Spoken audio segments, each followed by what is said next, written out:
Morning, everyone.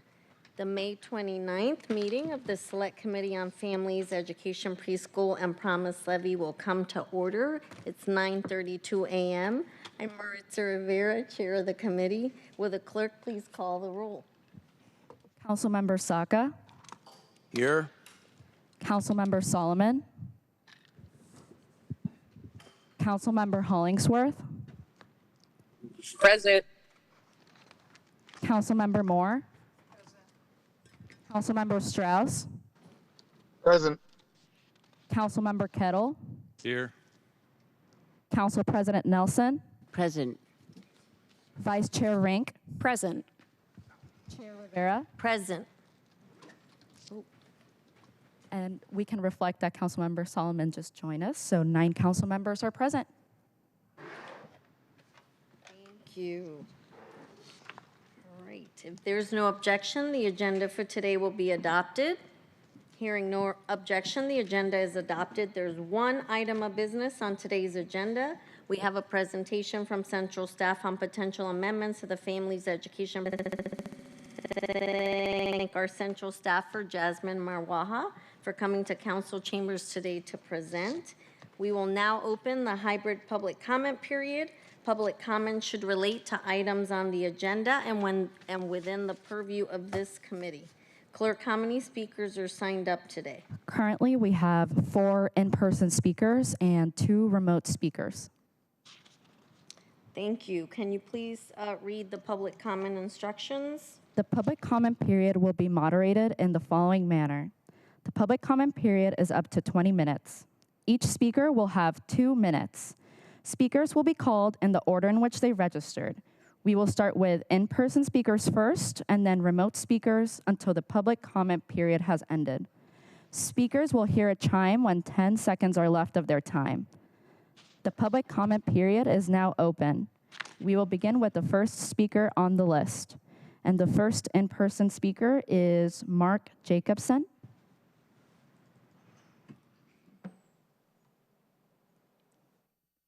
Thank you. Thank you for the opportunity to speak today. I'm Mark Jacobson, father of a senior at Garfield, in addition to a recent graduate.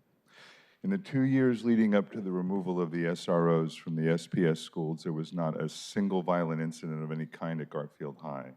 Since the officers were removed, the incidents have exploded. 6 incidents of gun violence last school year alone at Garfield. It is highly likely that if an SRO was at the school last June 6th, Amar Murphy Payne would be alive today. Undoubtedly, his killer would have been apprehended at or near the scene. Why is it more important that his killer not be caught and thereby not be part of the school-to-prison pipeline than it is that Amar be alive? Amar's family still does not know who killed their son and brother. Where's the justice for Amar and his family, or the girl who a few months earlier had her leg and her hopes for an athletic career shattered by gunshot a few yards from where Amar was later killed? We need both SROs back in the school and all of the community-based efforts and mental health services and all the rest designed to get at the root causes of violence. It's not one or the other, it's both that are needed. Rather than putting in writing city government's insistence that something finally be done about the horrific problem of weapon-based violence in our schools, Amendment 1 to this levy aims to prohibit the one effective thing missing from the solution. The community passageways and SPS security and mental health services that have been the mainstay of preventive measures have to date failed to stop the violence. In fact, it's increased. We need uniformed SROs and non-uniformed people to cover all the bases. The presence of uniformed officers absolutely is a deterrent, which alone is prevention. Their presence means that perpetrators of serious violence, life-threatening and life-taking violence, are apprehended at the scene or while running away. And what is never mentioned is that the presence of specially trained and motivated SROs provide a way that those students who Thank you. Thank you. Oh, sorry, your time is up. Sorry, your time is up, but you please feel free to leave your comments and we can leave them or distribute them if you would like. And if the next couple of speakers could please line up, it'll be David Jacobson, followed by Oliver Miska, and then followed by Jeremy Masner. David Jacobson. Thank you. Good morning. My daughter more school shootings in the last 20 years than any other school in the United States. According to the K-12 school shooting database, there have been 17 shooting incidents in Seattle since 1996, of which 7 took place at Garfield. All except one of those 7 happened after 2020, when the school district issued a moratorium on police at Seattle schools.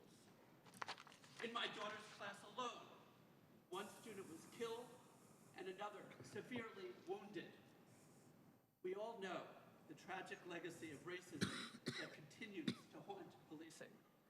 But we can't allow more children to die.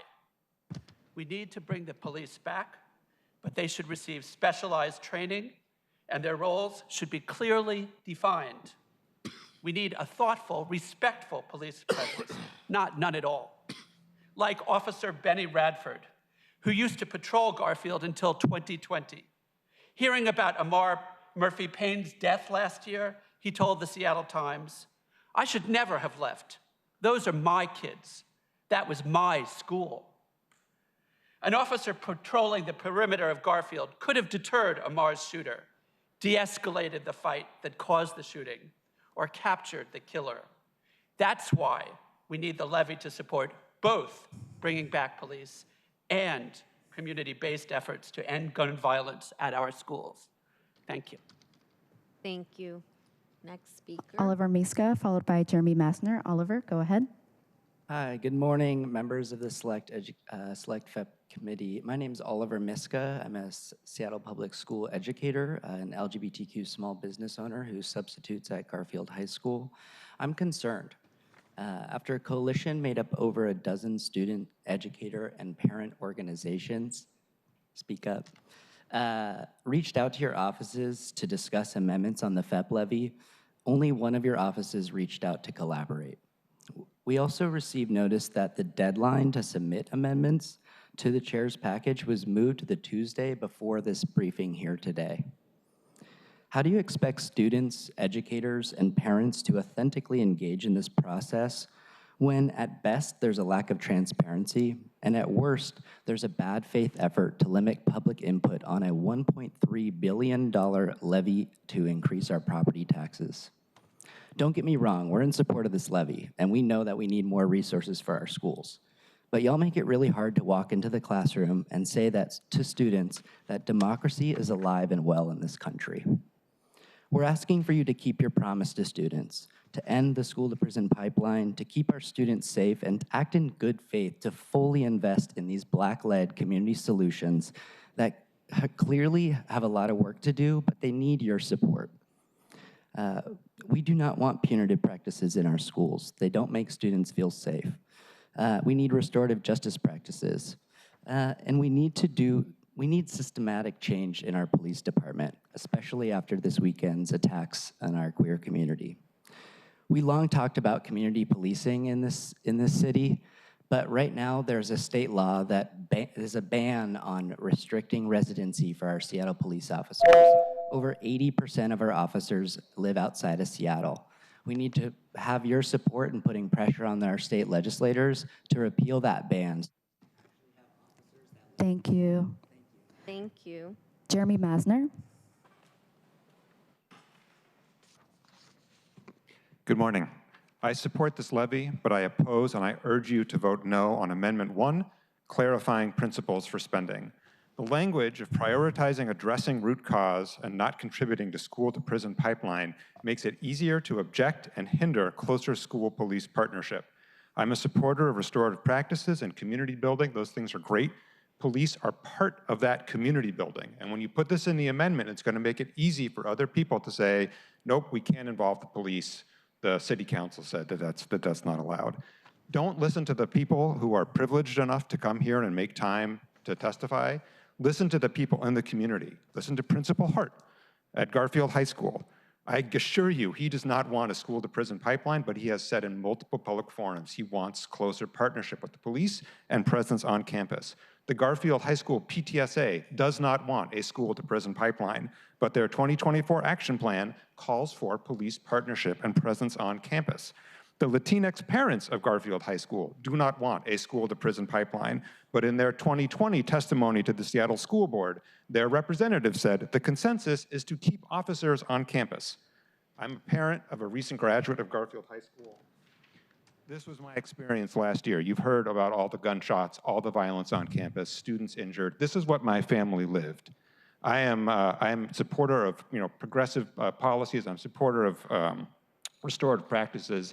But we do need police presence and engagement in keeping our kids safe. And the amendment as currently written is going to deter people and give people a reason to object to police on campus. I just want to close by saying what the Garfield community needs is real solutions and not slogans. The way the amendment giving the school the ability they need to work with the police. Thank you. Thank you. Next speaker. That was the last in-person speaker. The first remote speaker will be Bill Farmer. Bill, please press *6 whenever you hear the prompt of "you have been unmuted."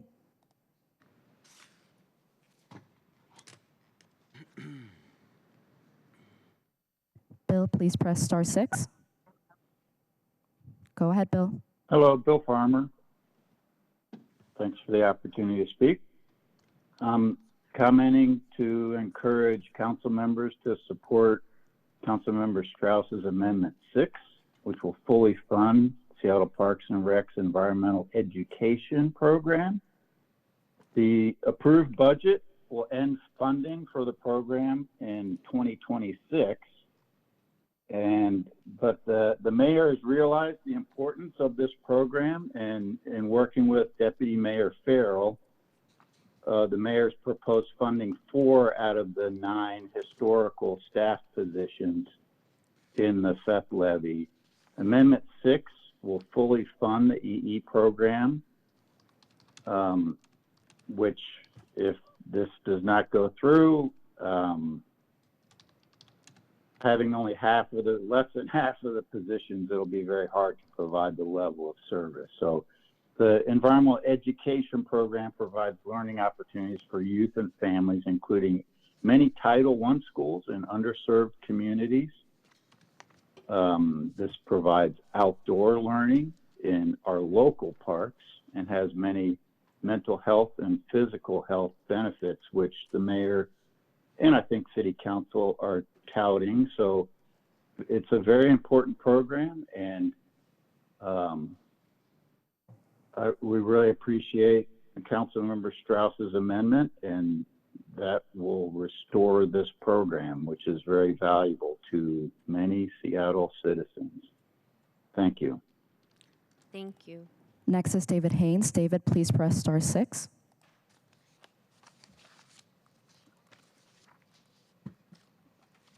Hi. One of the biggest concerns on this levy is, hold on, give me a second, please. One of the biggest concerns, other than the racist woke skin color priority to help only certain kids, is the concerns that there's no real 21st century first world quality proper interpretation of floor space for the grace of childcare within all the disincentivized restrictions on the comp plan developments that have purposely been sabotaged by City Hall conflicts of interest and self-dealing.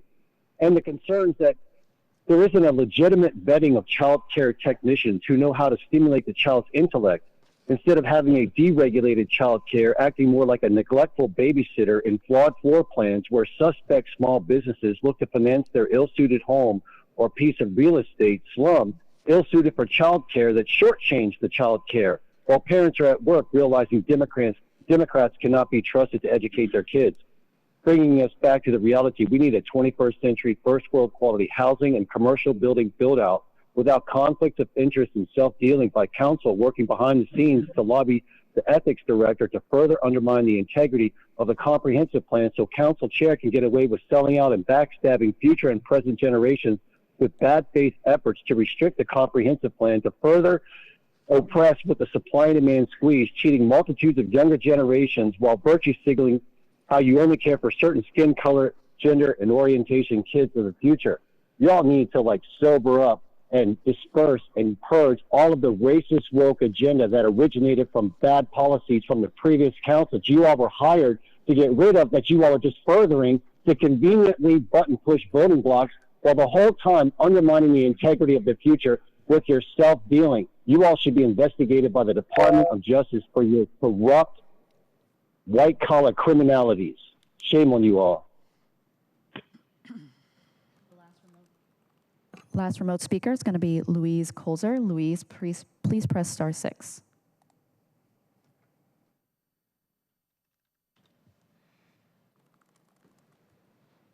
Louise, please press star 6.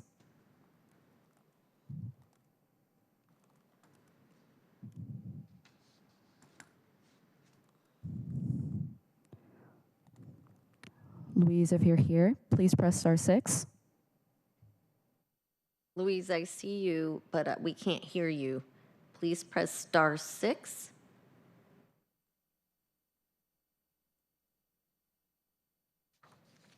Louise, if you can hear us, there seems to be some technical difficulties, so I will, oh, there you are. Go ahead. Hello, this is Louise Colzer. I'm a citizen of the City of Seattle. I live in Ballard, and I would like to support the amendment number 6 that Councilman Strauss proposed to allow for the addition of funding, well, not funding, but the ability to add the environmental education program complement of staff back into the budget should funding be found. I really appreciate that move. I think it is a really good move for the youth and all the people of Seattle. Thank you. Chair, that was the last registered speaker. Great. There are no additional registered speakers. The public comment period is now closed. We'll now proceed to our item of business. Will the clerk please read item 1 into the record? Agenda item 1, Council Bill 120981, an ordinance relating to regular property taxes, requesting that a special election be held concurrent with the November 4th, 2025 general election for submission to the qualified electors of the city.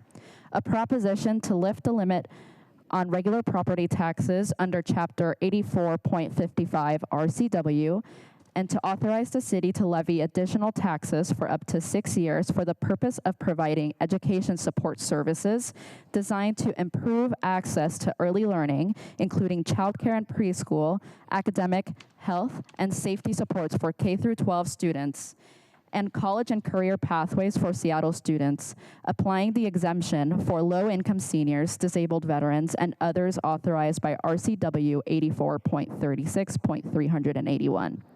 Authorizing a creation of a designated fund, directing the application of levy proceeds, establishing eligibility requirements for partners, establishing accountability and reporting structures, requiring a forthcoming implementation and evaluation plan, proposing a ballot title, authorizing the implementation of agreements for this levy lid lift, which will be commonly known as the Families Education Preschool and Promise Levy, and ratifying and confirming certain prior acts for briefing and discussion.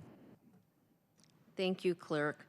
All right, colleagues, we're almost there with the process of getting this levy on the ballot. I want to thank you for your engagement during this time. Today is our opportunity to get a briefing and ask questions about the 12 amendments that have been submitted. Central Staffer Jasmine Marwaha and I are here to answer any questions, and of course, the amendment sponsors will speak to each of the amendments. We won't be taking any votes today, and here's what you and the public can expect for today's meeting. Jasmine will take us through the amendments one by one. She will introduce it and read its effects summary, and then she'll hand it off to the sponsor to speak more in depth. Then you can ask questions about that amendment. I know, colleagues, that each of you have priorities and programs that are important to you. I have reviewed these amendments and I have done my due diligence by consulting with law.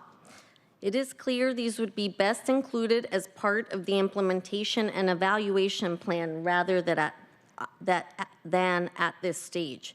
The development of an implementation and evaluation plan is a separate public process that takes place after the levy has passed, and we will be able to make amendments such as these and approve them.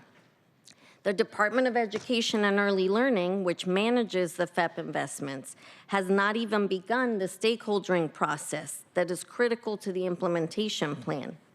I encourage you, colleagues, to let that process play out so that it is equitable for all interested groups and organizations that support kids.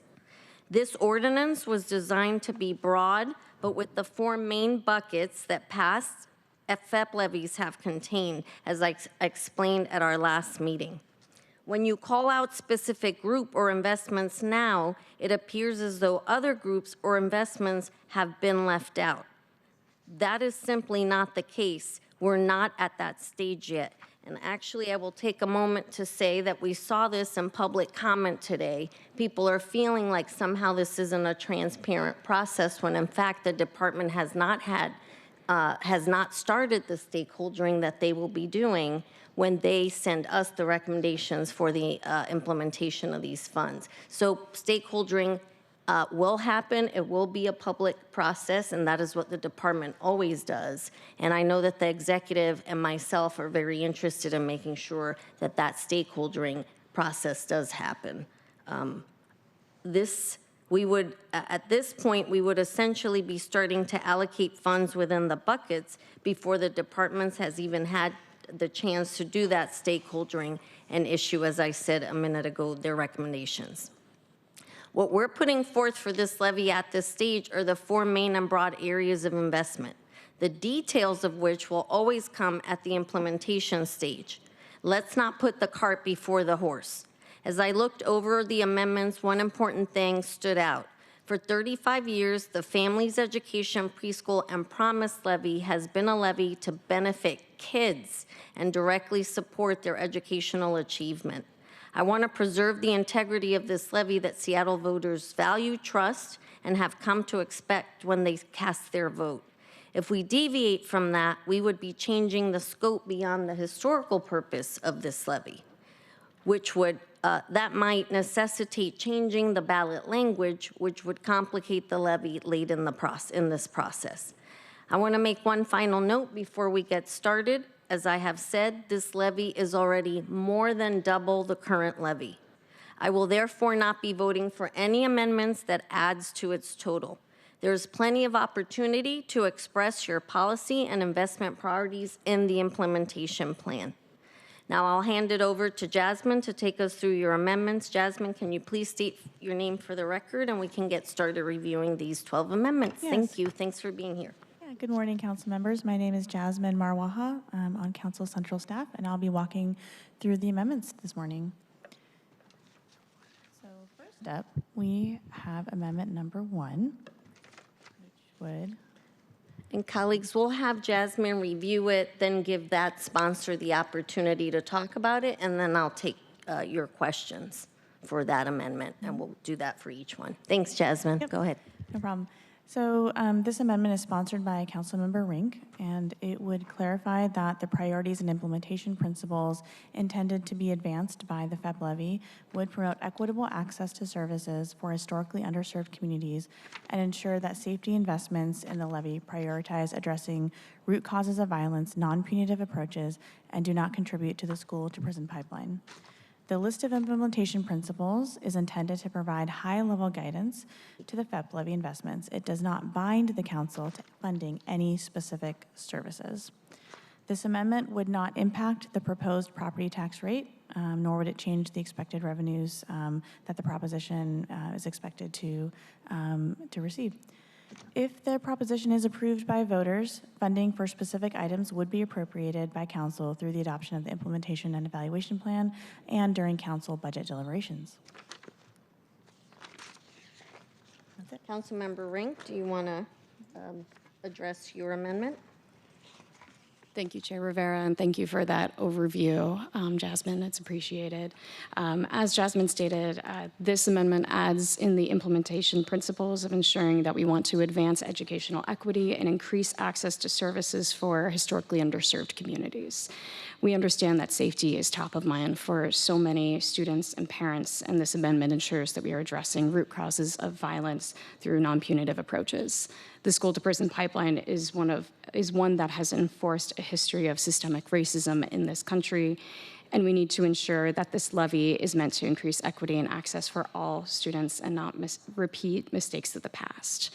And as we've received some information from the executive on this bucket, I think there's a lot of unanswered questions at this point still. Certainly appreciate that we want to set forward and put forward a levy that is high level enough that allows for flexibility and for our ability to work alongside partners as we're developing that implementation plan. But also we want to communicate clearly to voters what is it that they're going to be paying for and set some clarify some of those components. I think there's still some unanswered questions related to if there were SRO style positions, where those FTEs would live, and also further details around SPD's current budget and being able to put forward and do this kind of work. I think it's a matter of what's the appropriate fund source, and historically this levy has not funded these kinds of positions, so this would be a new policy move. So certainly our office had been seeking further clarification, but as we've worked alongside partners in this, I think offering this clarification about what this levy is intended to spend on is particularly critical. So that's a little bit about the formation and why we're putting forward this amendment today. Thank you, Councilmember Rink. Colleagues, I want to say actually for context, the levy has funded programs of this nature in the history of the levy. That's something the department works with when they're doing the work around the K through 12 investments. I will say that I asked the mayor, the executive, Deputy Mayor Washington, about, because I noted the language was not in here on the equity and the historical underserved communities. And of course, I noted that as not just a Latina, but this was coming from a Black mayor, a Black deputy mayor, and a Black department director. So I too asked this question, and I do want to provide the opportunity to read the deputy mayor's statement in response, because I think is important in light of this particular amendment, and just so that we know what their response is. The executive, so this from Deputy Mayor Washington, Deal's overall goal in the drafting of the legislation was to reduce length and increase flexibility to achieve the stated goal. In consultation with the city attorney's office, Deal removed references to existing Seattle Municipal Code or city legislation that the department is required to follow. Resolution 31164, Executive Order 2017-13, and SMC 20.50. These are requirements for the city to follow RSJ principles. This resulted in the removal of several references related to RSJ and equity, particularly in the recitals and section agreements with public policy. And in bold, this no way reduces mine or the mayor's commitment to racial equity. The executive's proposal for the FEPP 2025 levy legislation continues the city's commitment to address opportunity gaps and equity to ensure that every child is ready to start school, learn, and launch into the career of their choosing. The fiscal note attached to the ordinance indicates Deal's intent to follow the racial equity toolkit process for new or expanded investments. The ordinance positions the implementation and evaluation plan as the policy document that will allocate resources based on need. This is where Deal will further detail RSJ priorities and practices for each investment area, and report back to council regarding racial equity toolkit analysis. Further, implementation of the current FEPP 2018 levy has demonstrated Deal's commitment to and participation in the city's race and social justice initiative. Annual reports and Deal data presentations consistently disaggregate data to explore any gaps in access related to racial and ethnic, gender, geographic, or other demographic trends. This proposed approach continues Deal's current practice. And for those of us that are on the Education Committee, we have seen the department come and delineate their RSJ commitment in the investments that this FEPP levy makes. So I thought it was important to ensure, because this is something that we all care about, the reasoning why the language may not have been contained in this levy, but very much will be part of the implementation plan, and it's just part of the overall levy, the work that we're doing, and the work that the department is always doing. All right, I see there are questions. Councilmember Kettle. Thank you, Chair Rivera. Thank you, Councilmember Rink. I just wanted to note two things. I just wanted to echo what you just said regarding the statement from Deputy Mayor Washington and Mayor Harrell, because to be straight up, I look at the FEPP levy as a equity levy in itself. So saying this is fine in one respect, but we should all know, like, the Seattle Promise program is an equity program. And that's how I view the entire levy. The pre-K parts, I'm not as aware of on the K through 12 pieces, but the levy in my mind in itself is a equity levy. What I wanted to say more was related to the public safety aspects of this, the school safety aspects of this.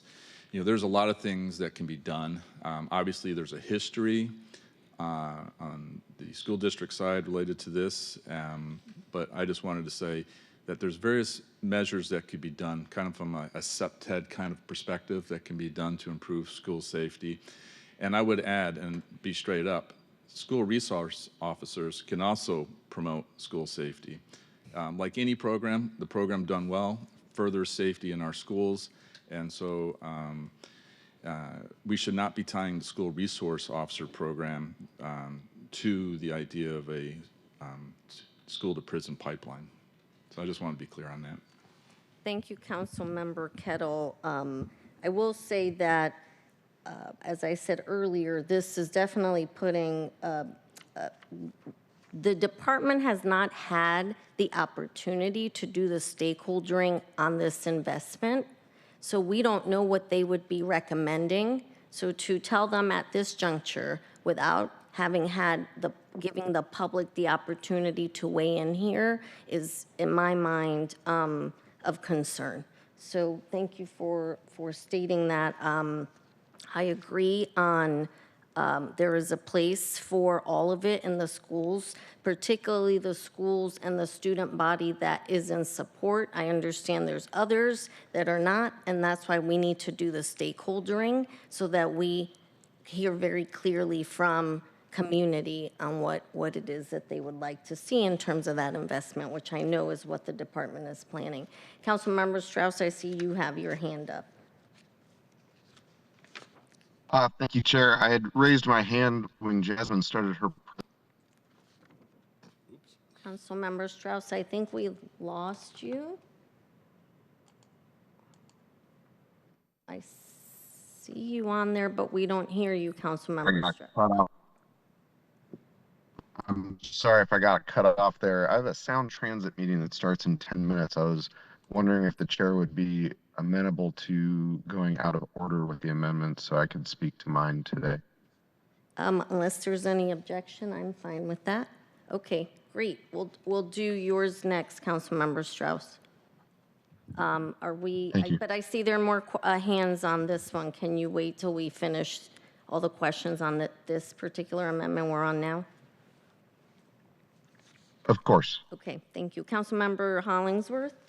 Thank you, Chair Rivera. And I know that we had public comment from some Garfield parents here. I just want to thank them for coming. Garfield is in my district, District 3, and I know I've spent a lot of time with the parents and the kids and Dr. Hart and the principals and the teachers and the family support workers and social workers and everyone to hear about, obviously, the safety stuff that's going on at Garfield, but also our schools.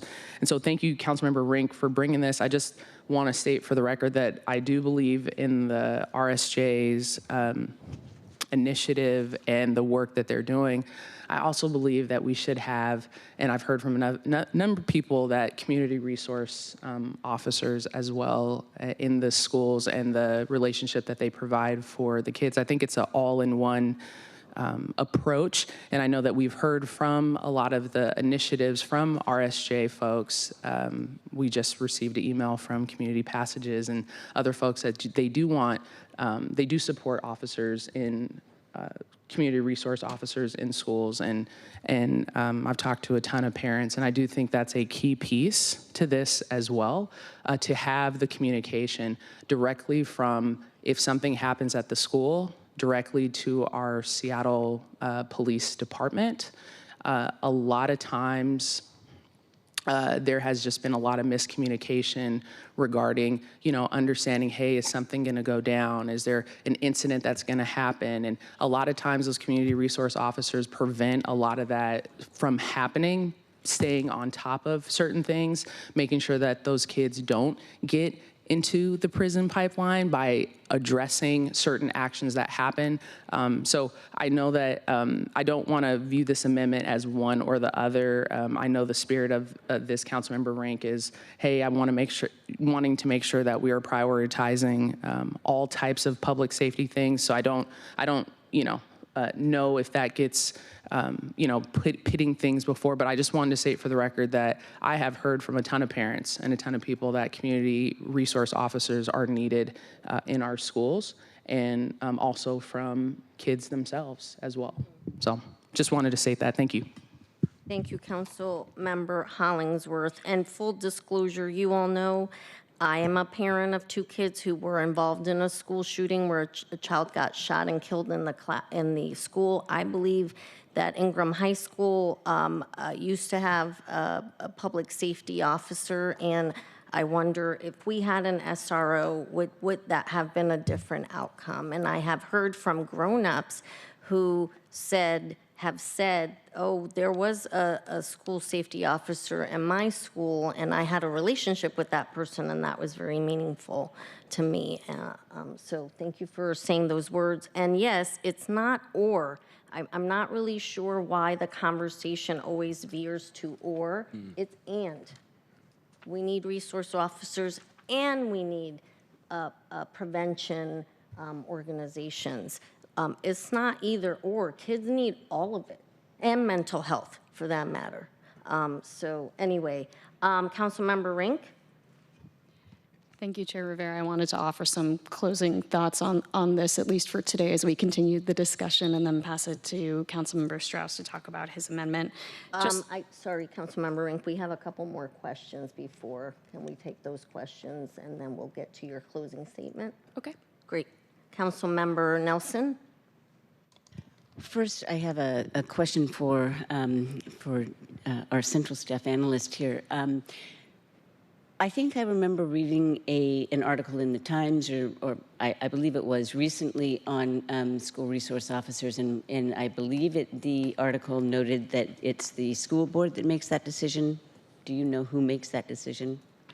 My understanding is that it would ultimately, who's allowed in the schools, and the policies around school resource officers would probably be a school board decision, and that if there were to be, if during the course of the implementation and evaluation plan, some of these safety investments go towards school resource officers, that it would involve a partnership with the school district.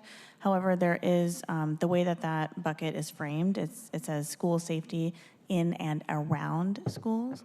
So the around schools piece of it maybe something that wouldn't necessarily need the school board approval, if that makes sense. But that is definitely something over the next few days as we get into the final vote on the amendments, I can look into and have some conversations and get back to you.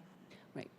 Okay, thank you very much. So basically you're saying that the property of the school, the boundary of the school is not something, is the decision of the school board in the right of way, and the public space around the school. And remember, these are SPD officers, I imagine, so therefore it's more a question of a decision of the city. So so anyway, we might not be able to have a lot of say in this decision of what happens on school grounds. I'm gleaning. I think I don't know if it's as clear cut as that, but that is something I can look into. Council President, also, DEAL has not determined what this investment's going to look like. So school resource officers in the past have been SPD officers, but it doesn't mean that it has to be an SPD officer. There could be a civilian SRO. So the point being, this hasn't been baked yet. to use layman's terms. And so there's a lot of opportunity to, have engagement around this, which is why we need to let the department do that stakeholdering and get to what will this look like. They need to have those conversations to fashion what this will look like for our consideration. Thank you for that clarification. That is a good reminder. You made some of those comments when you opened, and I really appreciate that some of these decisions will happen in the implementation plan. I do want to thank the public commenters that came today to speak, to provide their thoughts as parents of students that go to Garfield High. For the record, we did receive an email yesterday at 2:38 from a parent of a Garfield High School student, and it reads, "Hello, please support the proposed funding measure that would bring back school engagement officers after a bus stop shooting last year outside of Garfield. I interviewed a number of students from diverse backgrounds. My main question, if you could ask for something, what would it be? I was amazed to hear how many students wanted an SRO in the school. Students said it's only a matter of time before the next shooting and before someone comes into the school." And so she's signed a parent of a Garfield student. So I think that what you said about the implementation plan and when these decisions will be made is really, really important. I wanted to find out what is who actually ultimately makes this decision. So that is why I wanted that clarification. And I can try and provide sort of what the department's intent in terms of how to get to some of those decisions and how they're going to do their stakeholdering, and get back to you. Thank you. Thank you, Councilmember Saka. Thank you, Madam Chair, and thank you, Councilmember Rink, for bringing this forward. I strongly support the spirit and intent behind this in terms of advancing principles of equity, fairness, education, and social justice, addressing root causes, all the things that are expressly and explicitly called out in this amendment. I also want to thank the public commenters for taking the time to show up and testify today, parents of Garfield students and educators at Garfield. We heard some countervailing viewpoints, but I do appreciate you carving out the time and sharing your feedback directly with us. While I support the spirit and intent of the amendment, I do have a concern around its potential impact in terms of being limiting. I generally agree with the proposition that we should endeavor to have this to be generally broad with some exceptions. My amendments are making sure that it's sufficiently broad and flexible.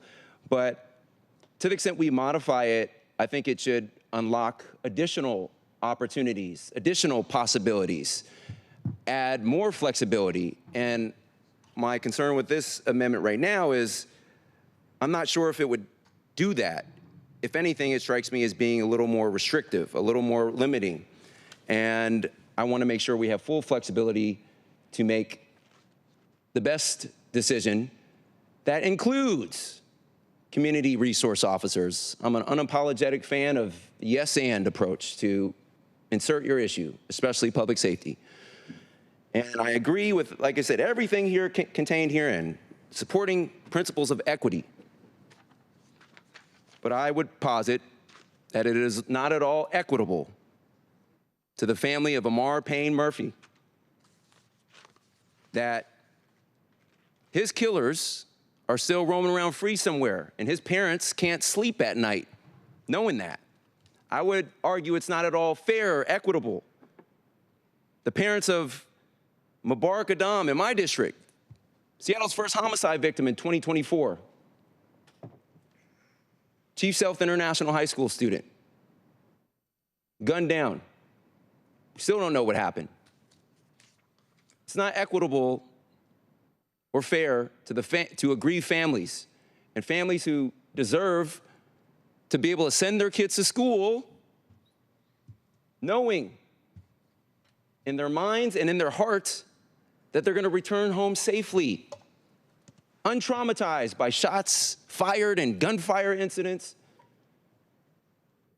So I've heard loud and clear, I do think the decision to allow community resource officers is a highly localized, highly fact-specific decision at the individual school level. They would need to be properly trained, resourced, and have a clear sort of mandate and set of engagement parameters or non-engagement. But a blanket prohibition, I don't think makes sense either.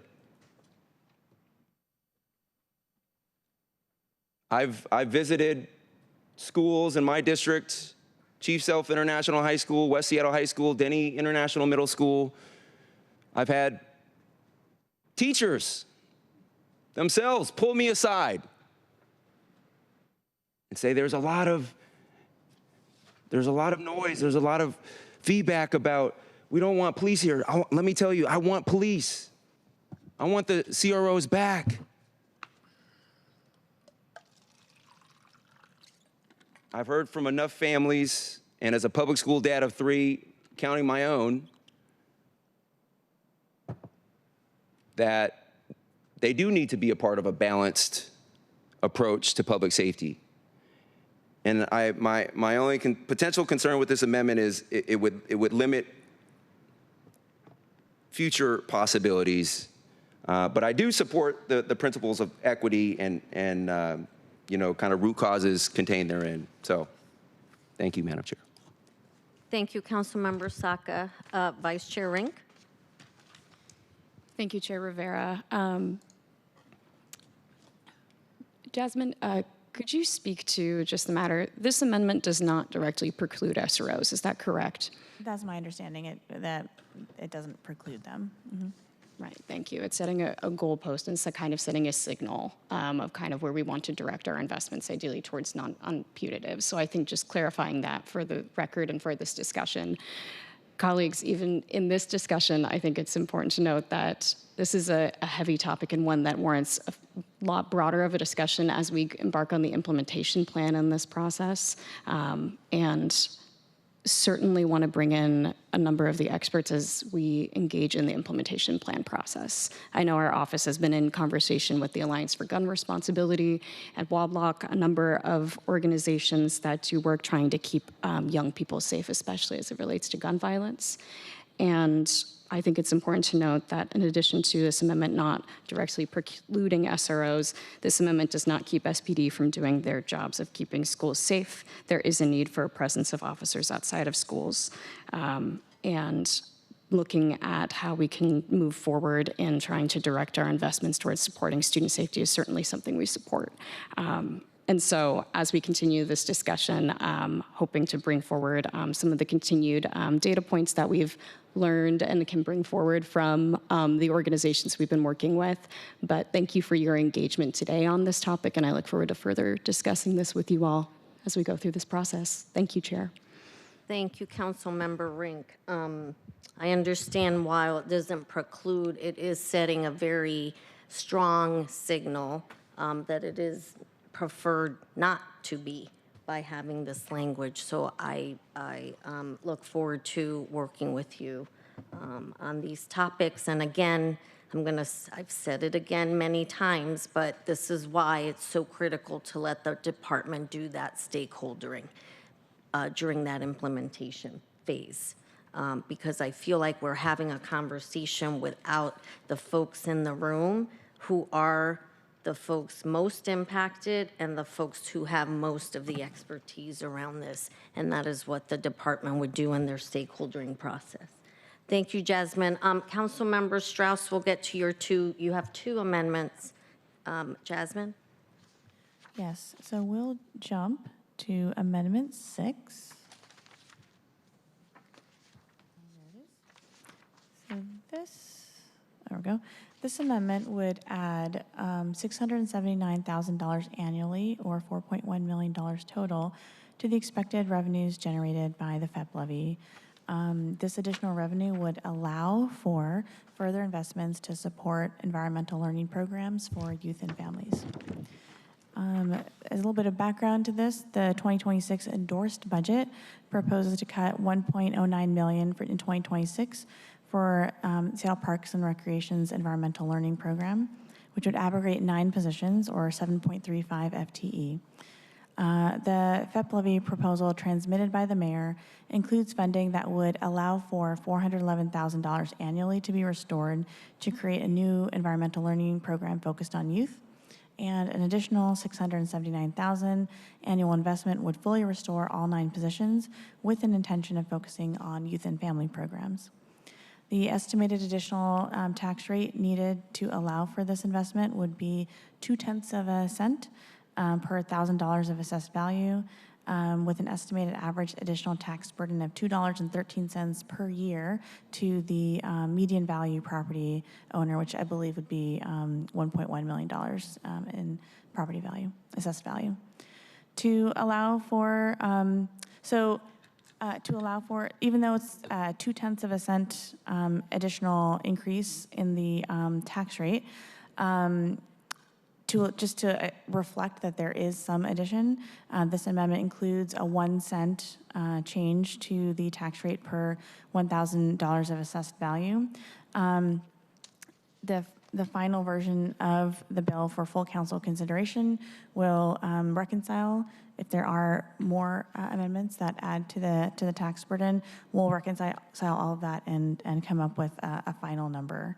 But you can see in this amendment that it's reflected as a 1 cent increase, even though the burden is 0.2 cents. And you'll see this in the other amendments that also have a proposed increase in the tax rate. And additionally, the amendment would add environmental learning programs to the list of educational support services that may be supported by the levy under the K-12 student supports category. The list of educational support services is a non-exhaustive list, and it doesn't bind the council to funding those services. It's intended to illustrate the types of investments that could be supported by the FEPP levy.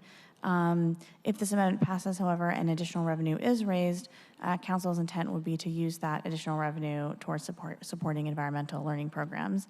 But as has been mentioned in this meeting, nothing is finalized until the I&E plan is finalized. So funding for specific items would be appropriated by council through that I&E plan and, of course, during council budget deliberations. So we're trying to kind of walk a little bit of a line here in terms of allowing for additional revenue and not programming it, but signaling the intent. Thank you, Jasmine. Councilmember Strauss, you're recognized to address your amendment. Thank you. I'm going to get your camera off because I've got bad service here just while I'm speaking. I noticed that earlier I dropped off. Thank you, Chair, for giving me a moment to speak here. Seattle's access to our natural environment is one of the things that sets us apart from other cities. In fact, a recent poll by the Seattle Chamber of Commerce found that 48% of people said our connection to the environment and natural beauty was the single best thing about living in our city. The outdoors are for everyone, and everyone deserves an opportunity to experience and learn in the outdoors. That's why I'm so passionate about Seattle Park's environmental education program. They offer opportunity for kids, families, community members, oftentimes from underserved populations, to experience and learn about our natural environment. With just a modest investment, these incredible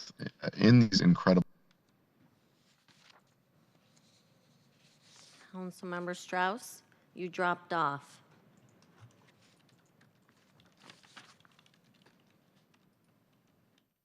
I'm back with you. Right, you're back.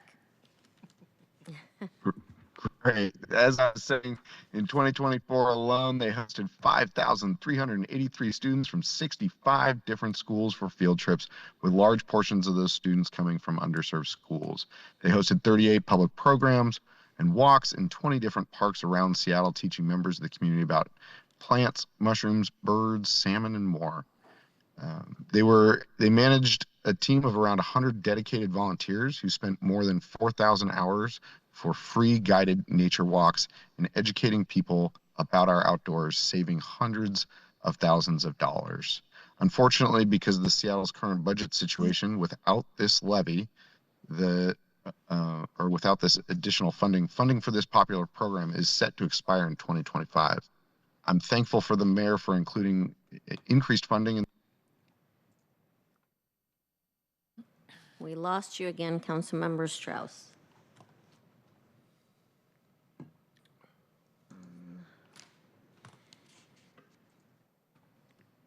Apologies, Chair. I am back, but I don't know where I cut off there. Not sure either. Yeah.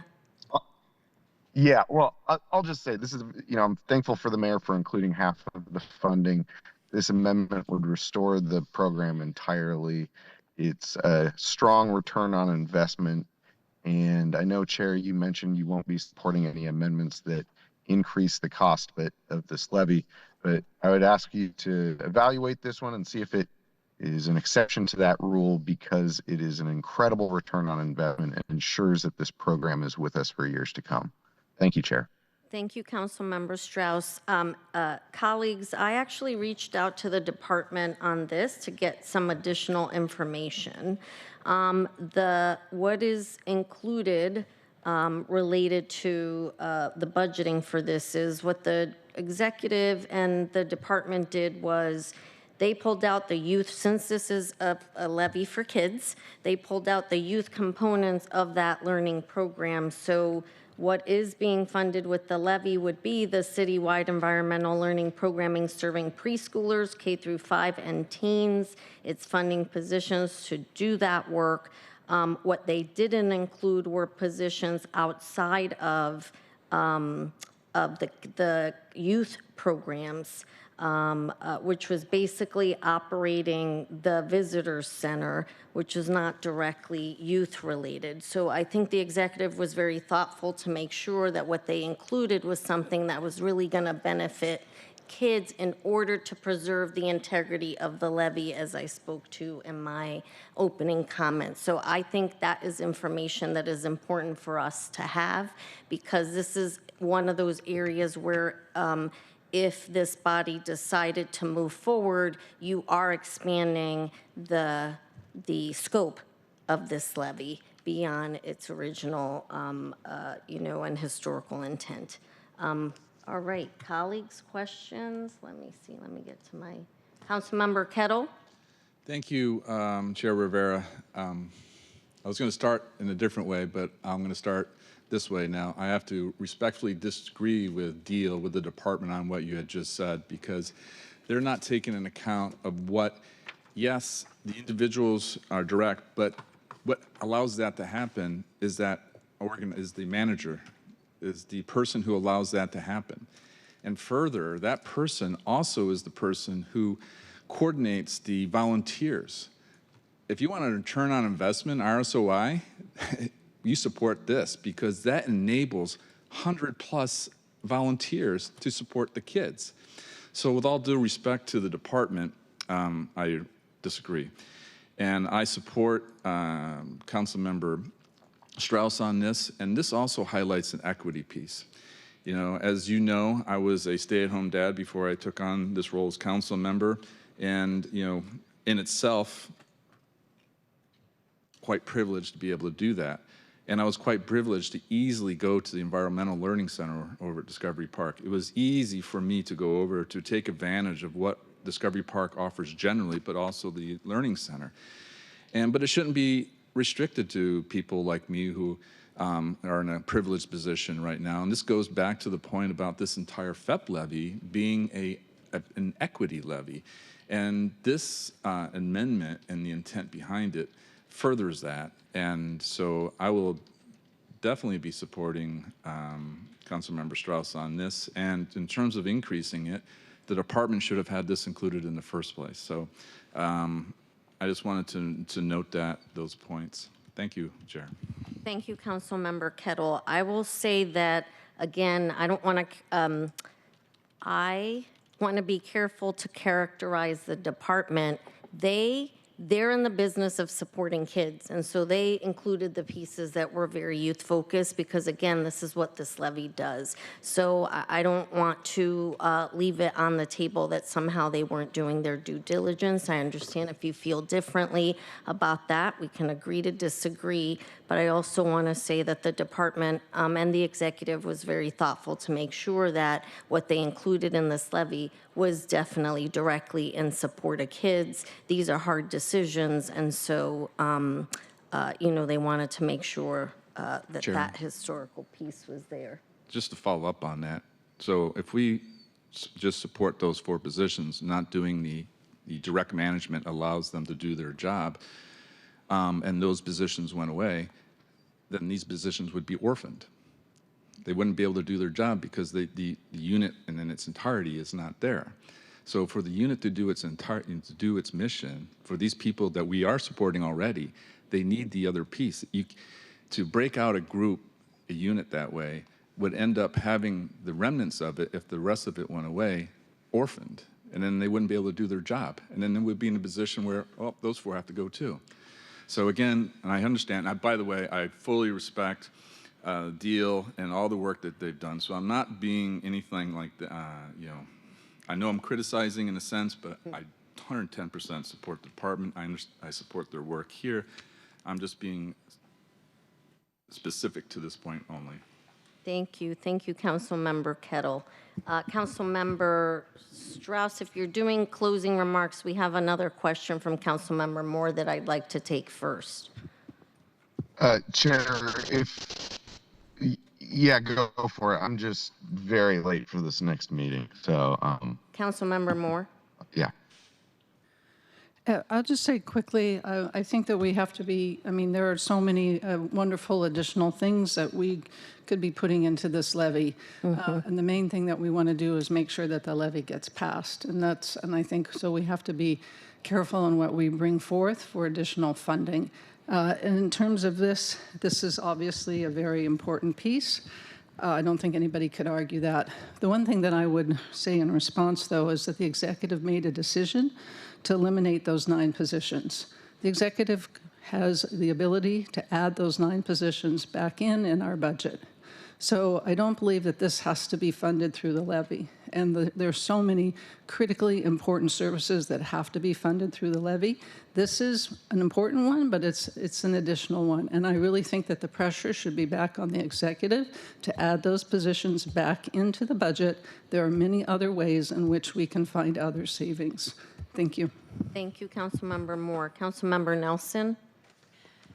To your point, Councilmember Moore, I appreciate what you're saying, that the executive can add them back in. But remember, we are the legislative department, and we carry the power of the purse. And so we could have restored those positions last budget, I believe, last fall. And there will be a mid-year supplemental budget coming down the pike soon, and we will have an opportunity to mess with it at that point as well. My question, Jasmine, is how many environmental learning centers are there in the city that were closed? So that's under the purview of my colleagues who staff parks. Sorry. But no. This is an interesting question, and it brings up an interesting point in the sense that this is the FEPP levy. Primarily is administered by DEAL. There are certain programs that will be administered by different departments. So while this funding is going through the levy, the department that would actually administer this is Parks. I do have access to that information, but without not wanting to risk being wrong, I can definitely look that up and get back to this committee around what was the nature of the program and kind of what was intended to be funded, or what was cut, and give a more thorough analysis and detail in writing around that. Thank you. I was mostly thinking about geographical fairness when I was wondering what can be restored. Anyway, thank you very much. Yep. Thank you, Council President. Thank you, Councilmember Moore. I will say that I appreciate the comments. This is what I'm trying to get to, is this isn't the FEPP levy, Families Education Preschool Promise Levy, and it is true that the executive and this body could look toward the budget process to restore any positions that were cut. What I was saying earlier about, I think the executive found a point of compromise that it was defensible to add the youth pieces to this levy, and not so much the things that were not youth related, if you will. Councilmember Strauss? Thank you, Chair. I will say, just in closing, it is hard to split hairs between is a dollar funding the child's education or is the chaperone there also receiving education. I don't think it's for us to say that the chaperones or the adults who might tag on or escort the children we shouldn't be funding these positions because of that. Just also clarifying that this is not intended to pay for office space or the visitors center or the buildings. This is the personnel who operate the volunteer program that works across the entire city. And so that's, there's not 20 parks in any one district. There are 20 parks in our city. So I'll just close by saying this is an important investment because this is environmental education primarily for youth. And yes, some chaperones attend as well. Thank you. Thank you, Councilmember Strauss. I don't believe that the youth will be impacted by what didn't get included, but we will follow up with the department on that and get back to you all. All right, Jasmine, Councilmember Strauss, I believe you have one more amendment. Yes, we will jump to Amendment 9, which is on page 26 of the packet. So Amendment 9 would add the following to the list of educational support services that may be supported by the levy under the college and career supports category. And that would be public sector careers such as those with the Seattle Fire Department or Seattle Police Department. And as mentioned earlier, the list of educational support services is a non-exhaustive list that's intended to illustrate the types of investment that could be supported by the levy. It does not bind the council to funding those services. It would not impact the proposed tax rate or the expected revenues. And if the proposition is approved by voters, of course, you will determine the specific appropriations through the I&E plan and council budget deliberations. So I'm just going to scroll down so you can see the exact changes and additions here on the screen.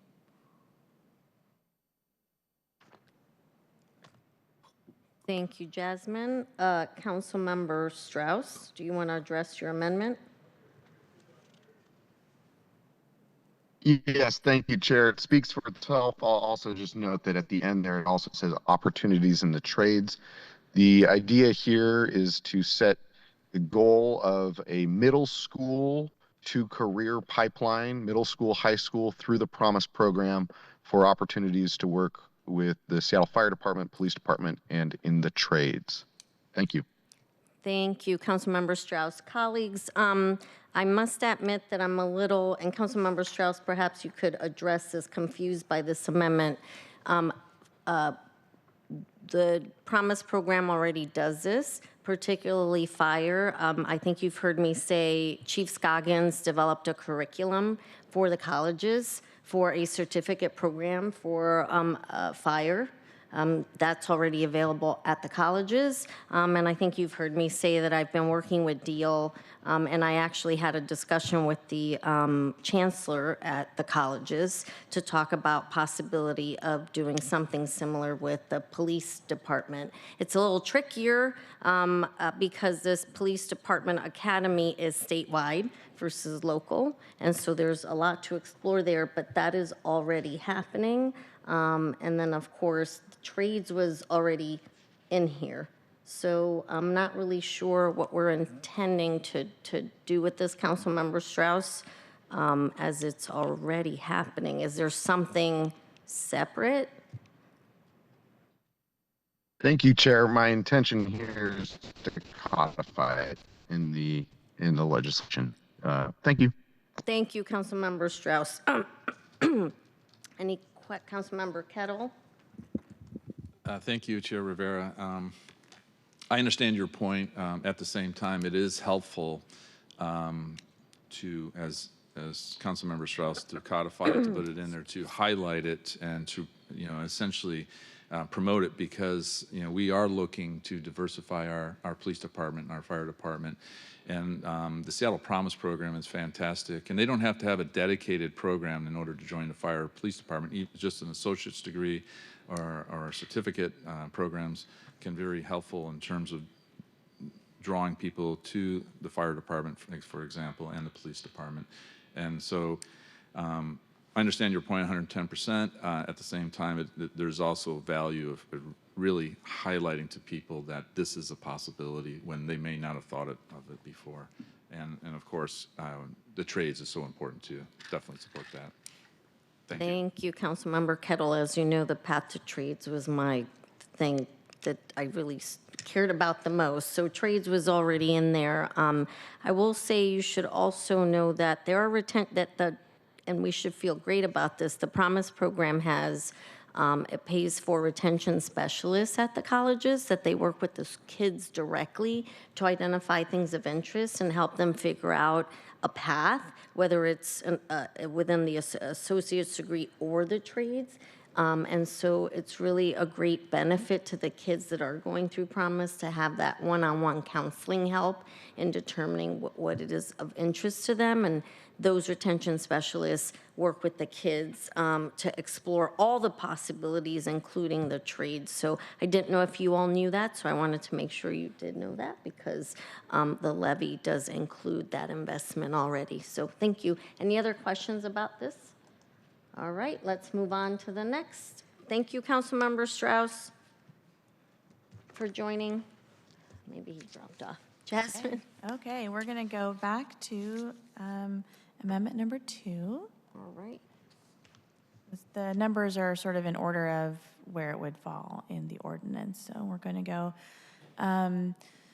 back to number 2. This is sponsored by Councilmember Saka. This amendment would add the following to the list of educational support services that may be supported by the levy, specifically under the early childhood category. And the items include a feasibility study to explore universal citywide preschool and subsidized preschool costs for families where Seattle preschool program slots are unavailable. As mentioned before, this list is a non-exhaustive list intended to illustrate the types of investments that could be supported and does not bind the council to funding those services. It would not impact the tax rate or the expected revenues.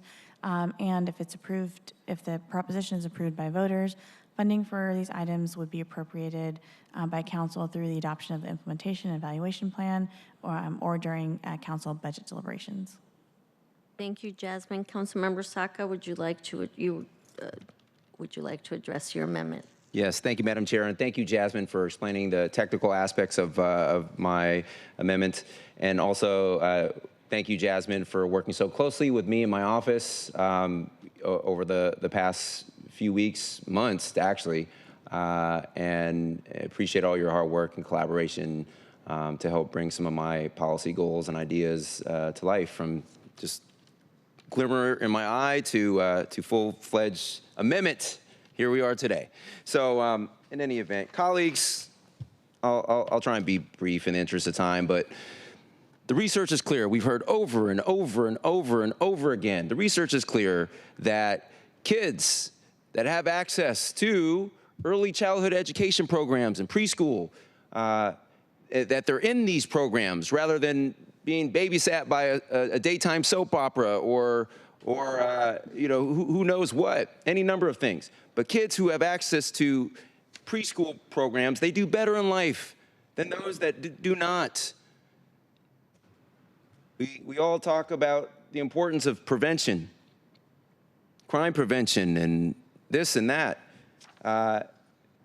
Again, research is clear. Students who have been in these programs, their high school graduation and completion rates are higher. Their college graduation and completion rates are higher. Their earned income potential is higher. So that's what this does. Is it clarifies. Ideally, I think Seattle should be looking to adopt a universal preschool for all program, similar to New York City. That's my moonshot. That's my Space Needle thinking for education. The sad and unfortunate and somewhat uncomfortable reality is that even if we had a levy that was double the size of the current amount, we couldn't do that.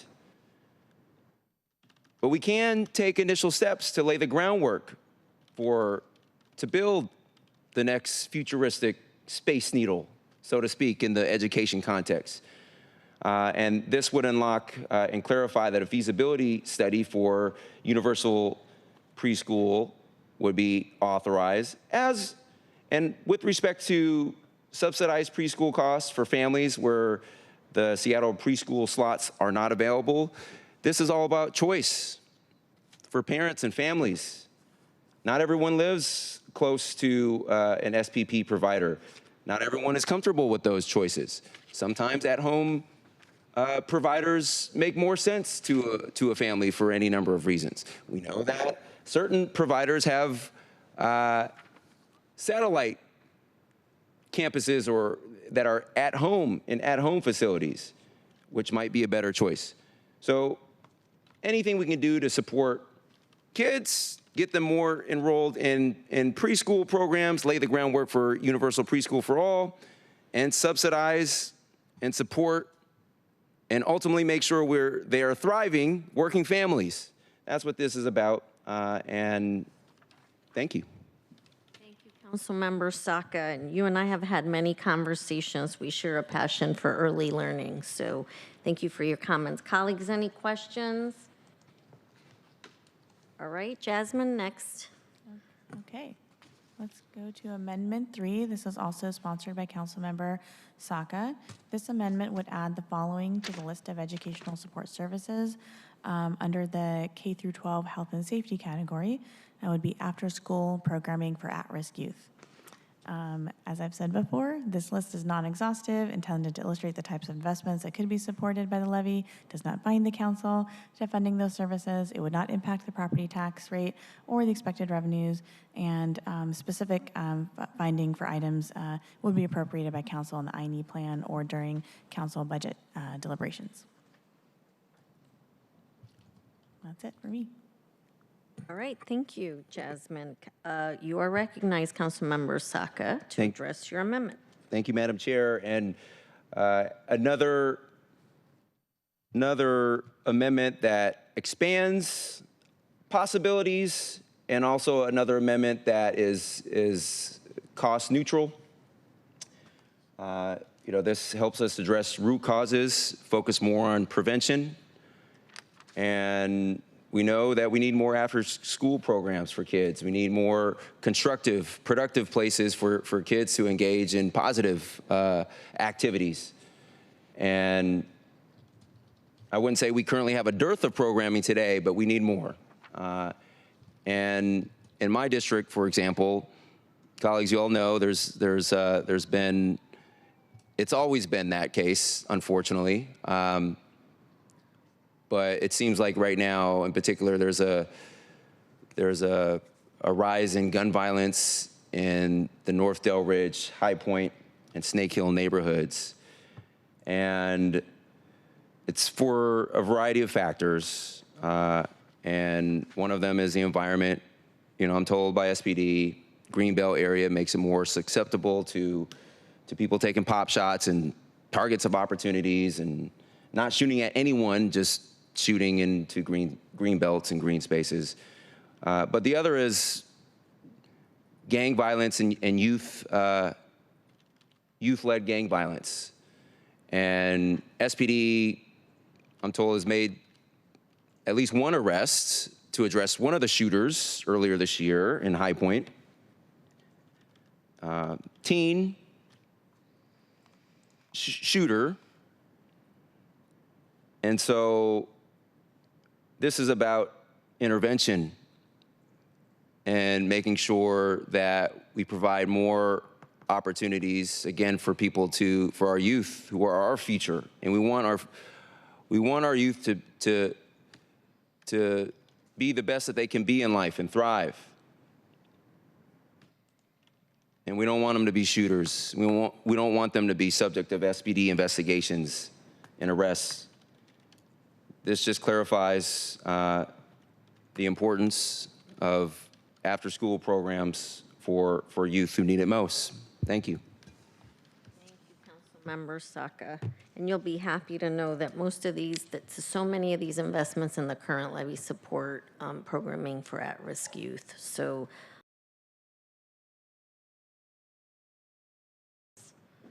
Councilmember Moore? Yeah, thank you, Chair. Before I ask my question, I just wanted to say I didn't get a chance to raise my hand in time to say thank you, Councilmember Saka, for your amendment 2. I, too, would love to see universal citywide preschool, so thank you for bringing forth a feasibility study amendment. As to this, Jasmine, if I may have a question for you, and this actually is a question that came up about mine amendment, which is the next one we'll be discussing, which is just the placement. Does it matter? I see that this is in K through 12 health and safety, and I'm wondering whether it's more appropriately in K through 12 student supports, because it does seem to fall under including year-round, out-of-school time activities, academic tutoring, mentoring, sort of all these things that I think would certainly be after-school programming for at-risk youth. Doesn't matter which bucket it goes in, or I'm being hyper-technical. I think for purposes of, signaling council interest and priorities, it probably doesn't matter. I'd say it could go in either one. The after-school programming for at-risk youth in health and safety may be more of a signal towards the specific safety investments that, like, making that direct connection around after-school programming and safety. And I believe that might, and the councilmember can speak to that in terms of the intent. It could also be in the other bucket as well. Okay. Great. Thank you. Thank you, Councilmember Moore. Any other questions? I'm going to try to move us along here. Great. Thank you. Jasmine, next one. All right, the next one is Amendment 4, sponsored by Councilmember Moore. This would add food assistance to the list of educational support services that may be supported by the levy under the K through 12 student supports category. And you've heard my spiel about that this is a non-exhaustive list. It doesn't affect the rate or the revenues, and everything will be further decided in the I&E plan and the budget deliberations.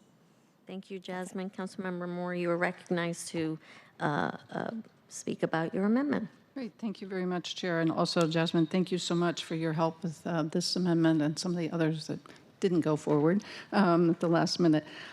Before I speak to the substance, same question I had about the last one. Is this more appropriately under the K through 12 student supports, is it more appropriate under the health and safety? I think that it could go under the health bucket. I think it could be both and. As has been mentioned, there is still an implementation and evaluation plan process to determine, like, how much is going under each of those buckets. There is though a initial kind of proposal around the high level buckets around these different sections. That's in attachment 1, I believe, to the ordinance, which I don't know if I don't think it's on my, I can't pull it up on the screen. And so if you call it out under K through 12 student supports, you're signaling potentially an intent that it falls under that bucket, of which has a certain amount that is assumed, which of course could change during the I&E plan. Everything's subject to change. And so, yeah, so it could be both, or you could signal that it really should be under the K through 12 student supports bucket. If you really want to make that connection to health, you could put it in the health bucket. But it either way, it just signals that you want to support this type of investment, and doesn't bind. It's not necessary either. It could still happen without it being signaled, but it would just provide that extra signal from you all, and it can go kind of wherever you think is most appropriate. Okay, thank you for that clarification. I might choose a different bucket, but the point of this amendment, and it's a small amendment, is simply to clarify that food assistance is a type of support that can be funded under this levy. As we all know, you cannot have educational achievement and equity if you're hungry. And so I think it's incredibly important. I had initially looked at trying to make this universal free lunch, but that would have added millions of dollars to the levy. So I'm not going to be doing that. But I do want to be sure that we make it very clear that we are signaling that we believe this money should be, that money should be spent on food assistance as that's best determined through the I&E plan and also individually at the schools themselves. So that's why I'm bringing this amendment. Thank you. Thank you, Councilmember Moore. And just by way of information, the department already funds after-school and summer meals. So does OSPI, and actually some of the Seattle, and then of course there's free and reduced lunch for the kids in the schools, and some of the schools actually have universal free lunch. There was an article recently in the Seattle Times about this actually, so they're moving more toward that direction. Not sure if you all knew, so I'm just giving you information I know, so we all have the same information. Any other, Councilmember Saka? Thank you, Madam Chair. I just want to thank Councilmember Moore for bringing this forward. Couldn't agree more on everything you just said, and just appreciate your leadership and see another champion of addressing food insecurity in our youth. Agree, you can't learn if you're hungry, and thank you for being thoughtful about what to include and not to include. I look forward to partnering with you and my colleagues at this dais that are interested next legislative session on getting the state to act and adopt a universal free lunch for all kind of program. So thank you. Thank you, Councilmember Saka. Any other questions? All right, moving on to the next amendment. Jasmine? All right, Amendment 5. This is sponsored by Councilmember Rink. It would add $2 million annually, or $12 million total, to the expected revenues generated by the levy, and would allow for further investments to support the Fresh Bucks program for families. By way of background, Fresh Bucks is a voucher program for healthy food and distributes $40 a month to individuals with a household income of less than or equal to 80% of AMI in order to purchase fruits and vegetables at farmers markets or grocery stores. The 2025 adopted budget includes $6.9 million for the program, and it has an enrollment of 12,000 households currently and a wait list of over 4,000. In addition, the Human Services Department reports that 18,000 youth in Seattle qualify for free and reduced lunch at Seattle Public Schools. The estimated tax rate needed to allow for this additional investment would be 0.6 cents per $1,000 of assessed value, with an estimated average tax burden of $6.26 per year to a median value property owner. And so even though this is less than a cent, to allow for the amendment to reflect the additional revenues needed, the amendment contains 1 cent addition to the tax rate per $1,000 of assessed value, the maximum tax rate, I should say. And the final version of the bill, after all the amendments are voted on, will reconcile all the tax rate, all the amendments, and calculate the additional tax revenue needed accordingly. The amendment also would add after-school and summer food assistance to the list of support services that may be in the FEPP levy ordinance under the K through 12 student supports category. And you all know this is a non-exhaustive list. It doesn't bind the council to actually funding this. However, if the amendment passes and the additional revenue is raised, it would signal council's intent to add about $2 million, on average $2 million a year, towards supporting the expansion of Fresh Bucks program for families.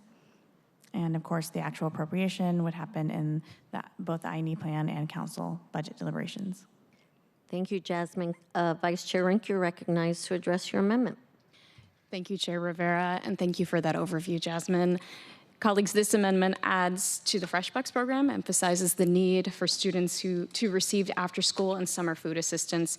We know that students who are fed will perform better in school, and having increased access to fresh foods is vital to ensure long-term success for our students.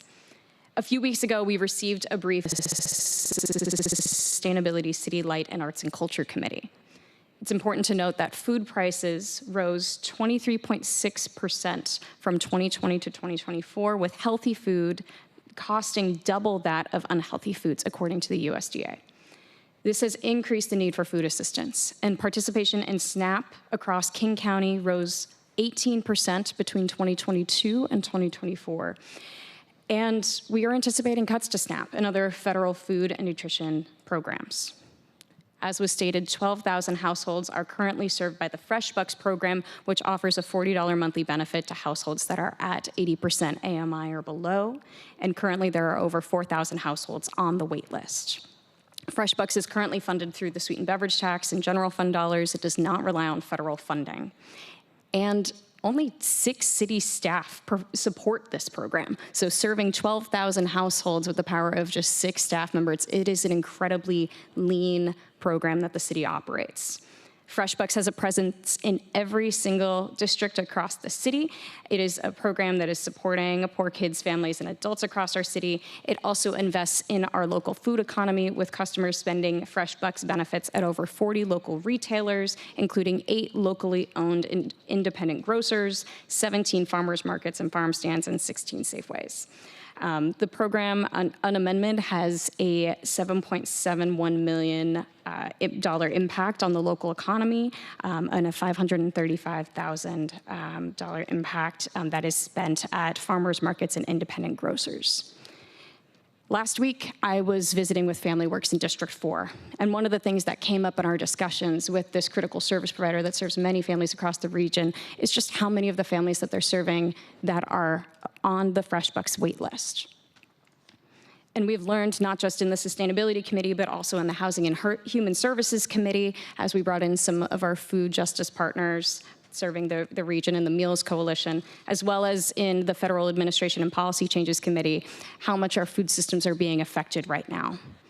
Again, there is a proposal on the table with federal cuts to SNAP being proposed to be cut by a third. And so in this moment, when federal food assistance is becoming less reliable, we have an opportunity to step up here as a local government and community to make sure families can keep food on the table and kids don't go hungry. And with that, I would love to hear any questions you have about this proposed amendment. Colleagues, do you have any questions about this proposal? All right.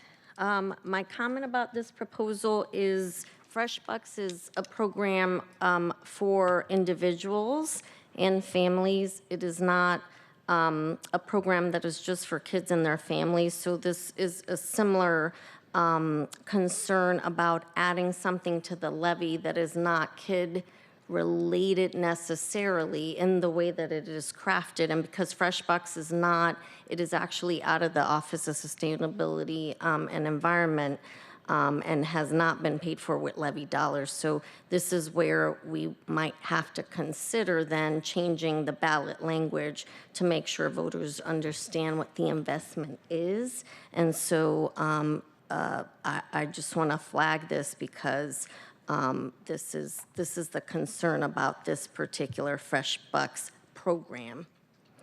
So, Councilmember Nelson. I was going to ask a question or make a comment, but can you please, what did you just say about the ballot language? Because this is not consistent with what? We're adding programs to the levy that are outside of the scope of the levy. We might have to change the ballot language because voters need to know what we're paying for. So if we're going to do a program that, for instance, funds individuals, like adults, for instance, then we need to make it clear that that is our intent, that these dollars are going to go toward that purpose. So it is possible we would have to update the levy language because now we are broadening the scope beyond education. It's families, education, preschool, promise, kids-focused levy. Does that make sense? Thank you for clarifying that. Well, I don't know what the mechanics are of changing the ballot language and when the deadlines are, et cetera, but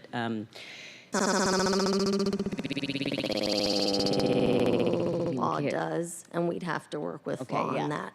Yeah. All right. Sorry. Well, before I ask that for clarification on that, what I have heard, I had a kind of a restatement of what I think we're supposed to be doing here. It was my understanding that the exercise today was to hear amendments to the levy proposal, and that the levy proposal is basically The more meta question is how much are we adding to the 4 buckets that are this levy for the most part? And from what I understand, it's preschool, childcare, K-12 investments, and then promise. And our job is to approve the relative size of those budgets against each other. And what I've heard you say at the beginning of this meeting and at prior meetings, I think it was at the last one, was that the K-12 investments are where the particular,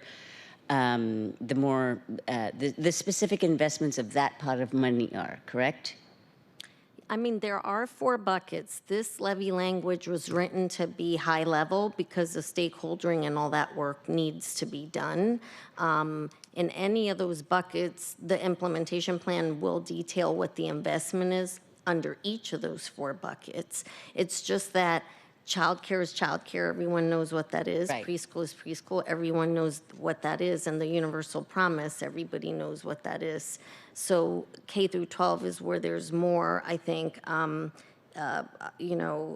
there's more opportunity. I'm not even sure if that's the right word, but this is where there's a lot of different types of things that happen in that space. But in any event, all of those buckets will still have to go through the implementation plan. Stakeholdering will have to happen. The department will proffer a very thick, well, last time it was 140 pages, but they will proffer a recommendation for what to include under those 4 buckets. And then we would ultimately decide, we can amend whatever they proffer, because at the end of the day, we approve the implementation plan. Does that answer your question? It does. And so Okay. I came into this meeting, or the past week, I've been thinking that we will have an opportunity to state our specific policy preferences that we really want included in the K-12 investments, which is where really specific allocations are made for different programs. And it seems as though some of these amendments that are adding to the overall levy would be specifically K-12 investment kinds of items. And I'll just say right off the bat that everybody heard me say when we were first presented with this, when the executive was sitting at the table, I said that I am concerned about the fact that there isn't really, or there hasn't been, or there should be an emphasis on, or not an emphasis, at least an acknowledgement of and some funding for addiction prevention and perhaps also youth-centered detox programs, et cetera. And I have waited, and I did not produce an amendment specifically because I believed that there would be an opportunity for us to all weigh in on our policy priorities when we approved the K-12 investments. And so that is what I keep coming back to, is that what we're trying to do right now is approve, sort of hear about changes to the overall package and its overall size and the size of the buckets relative to each other. And so I'm just wanting to make sure that people understand that there will be an opportunity later when the specific investments have been stakeholdered with families, with educators, with the people that will be interacting directly with those investments at a later date. And we will have an opportunity to approve that. So I haven't missed the boat, correct? And Correct. And actually, I mean, I've tried to, I've tried to articulate this in the past. It is really important, and actually, we all got an email, which I replied all to, so you all could see the response I gave the stakeholders. You know, people are feeling like somehow there isn't a transparency and they've missed the boat, but they have not. Because Deal is the one that does that stakeholdering work with the executive, and I intend to get involved as well, and I know you all will too, at the point of which we have to put together, or Deal puts together the implementation plan for our review. And so I just caution putting individual programs or groups at this juncture, because people are going to feel left out. People are going to feel like it wasn't transparent, when in fact none of that stakeholdering was done. We basically the executive put together a package that was high level, broad, with those 4 buckets that were in the last levy, and that really we've been funding for 35 years.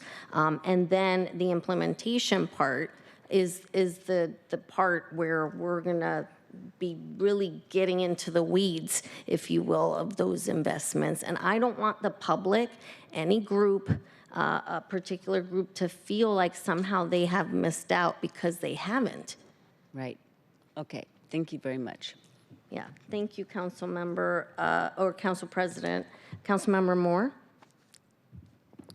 Thank you, Chair. I just wanted to say to thank you very much, Councilmember Rink, for your commitment to food security and increasing the Fresh Bucks program. It's certainly an incredibly important program.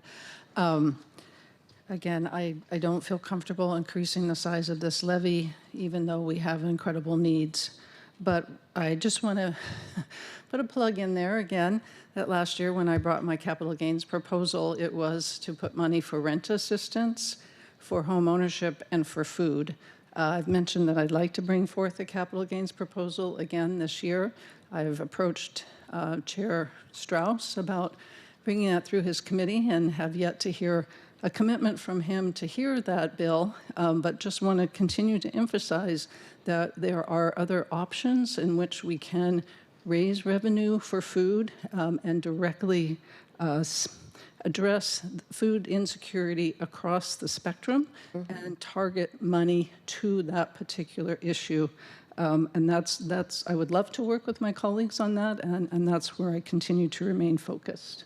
But thank you nonetheless for continuing to highlight the need for this program and for food funding. Thank you.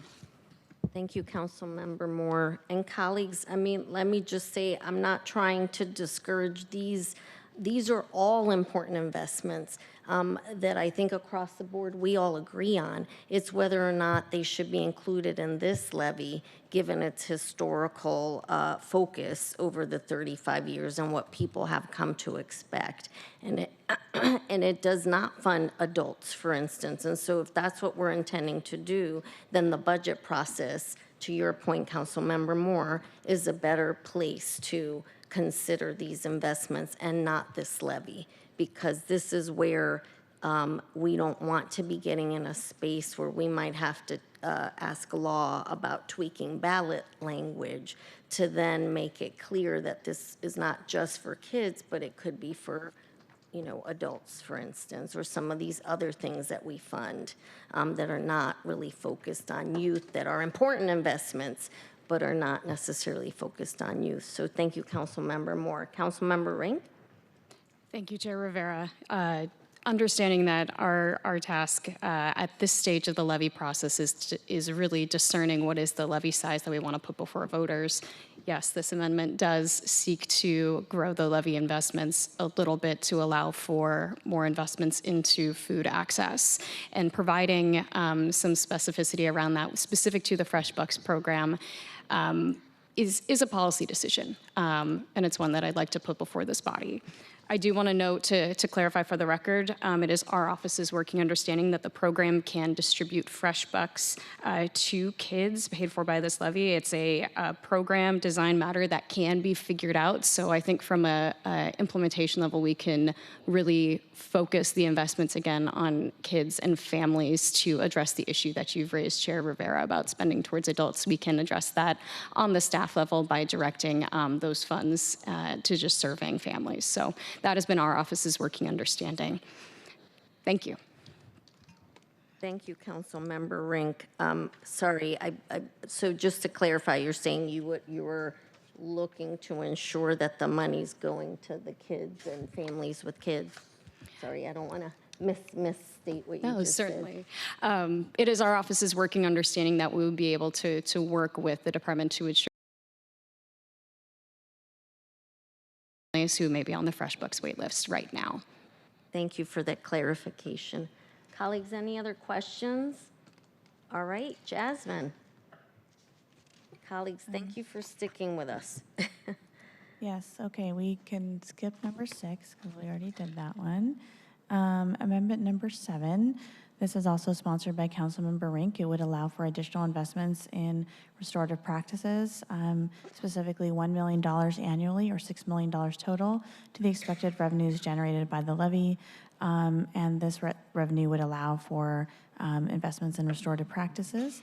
By way of background, restorative practices promote conflict resolution, harm repair, and healing with the intention of reducing disciplinary incidents and creating a safer and more supportive school environment for students. Currently, this programming is funded through the 25-26 school year using $800,000 of Families Education Levy fund reserves. That's from the 2011 levy, which we still have reserves for. And then restorative practices are also currently supported at 5 schools from FEPP levy school-based investments, and those school-based investments are determined by individual levy-funded schools. The additional tax rate needed to allow for this would be, oh, there's a typo there, 0.3 cents per $1,000 of assessed value, and would be an additional burden of about $3.13 per year for a median value property owner. And then similar to the other amendments that added potential revenue, this includes changing the maximum allowable tax rate from 71 cents to 72 cents, and the final version of the bill for full council consideration will reconcile all the amendments if needed. The amendment also adds restorative practices to the list of educational support services that may be supported by the levy under the K-12 health and safety category. And like you all know by now, this is a non-exhaustive list. It does not bind the council. However, if additional revenue is raised, this amendment would signal intent to use the additional revenue, $1 million a year, towards supporting restorative practices. Of course, the appropriations would happen during council budget deliberations and the I&E plan. Thank you, Jasmine. Vice Chair Rink, you're recognized to address your amendment. Thank you, Chair Rivera, and I'll be brief here in the interest of time. This amendment adds to ensure that restorative practices continue to receive funding. The program, it's important to note that the current levy does fund restorative justice practices. The program's results speak for itself, with a 27% decrease in exclusionary incidents over 3 years across the district and a 60% decrease in exclusionary days. This program allows for healing, conflict resolution, and provides crisis support and processing for students and staff in need. We've seen these programs work and heard firsthand from students and staff the impacts of this program. And a quote from the CDC does note that protective factors such as feeling connected to adults at school can help with substance use and mental health issues and help protect students from experiences of violence. So this is community building and school safety at work. Thank you. Thank you, Vice Chair Rink. Colleagues, questions? Vice Chair Rink, is that an old hand? It is. Okay. Councilmember Nelson? Could you, Councilmember, my question is, could you speak more slowly when describing that some of the when you said we know that these work, what was, can you just say that again, because you spoke fairly quickly? Sorry, I had a little bit too much caffeine this morning. Apologies. The matter of the program results. So some of the program results that have been shared with us include a 27% decrease in exclusionary incidents over 3 years across the school district and a 60% decrease in exclusionary days. Is that suspension? Exclusionary? Includes suspension, correct. Okay. Thank you very much. I don't know how the performance metrics are for these programs, but I wanted to be clear what you were saying, what the expected outcome of that was, and so that's why I wanted some clarification. Thanks. Thank you, Council President. Councilmember Hollingsworth. Sorry. Thank you, Chair Rivera. My apologies. Thank you, Councilmember Rink, for bringing this. Incredibly important. I actually know some of the people that work in the school district funded by this particular earmark. And basically what it is they are a trusted adult in those schools. And I think that's incredibly important, especially for kids outside a household to have a trusted adult in the school. And I know we all agree with that. One of the questions I had is the additional funding to this, because they already receive, this program already receives funding from, and correct me if I'm wrong, through some of the City of Seattle funding, and I don't know if the school, Seattle Public Schools, adds to that. What would this additional funding go towards? Is it going towards more staffing, more schools, expanding? Like what is the additional money needed for? And I don't know if that's a question for you, Councilmember Rink, or whoever can answer. Thank you. Do you want to? Right now, not every school has, within the school district, has restorative justice practices. So seeking to be able to expand a bit on that work and have more restorative justice staff who are doing this work and more present in more schools to be able to offer these kinds of services. Again, seeing the benefits that they've provided, and this work is provided for a number of schools, being able to grow and expand that work. That was the only question I had. Thank you. Thank you, Councilmember Hollingsworth. Colleagues, any other questions? All right, then I'll just say, this goes along what I was speaking earlier about, and kids need all of these kinds of investments when we're talking about violence prevention in the schools.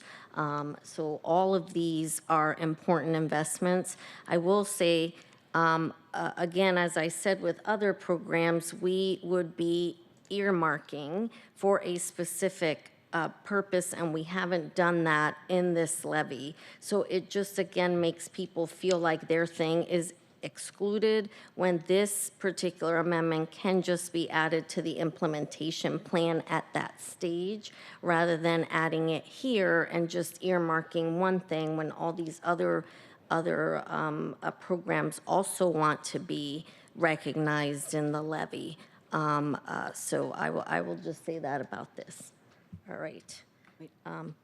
Council President Nelson. This is one last question. So my understanding is that there is $800,000 that is going toward this, and that was left over, and so it's being used for this purpose, correct? It's a little more complicated. Initially, I believe in 2021, there was $550,000 added for restorative practices by council. It was then re-upped at $800,000, and then eventually became ongoing funds, technically.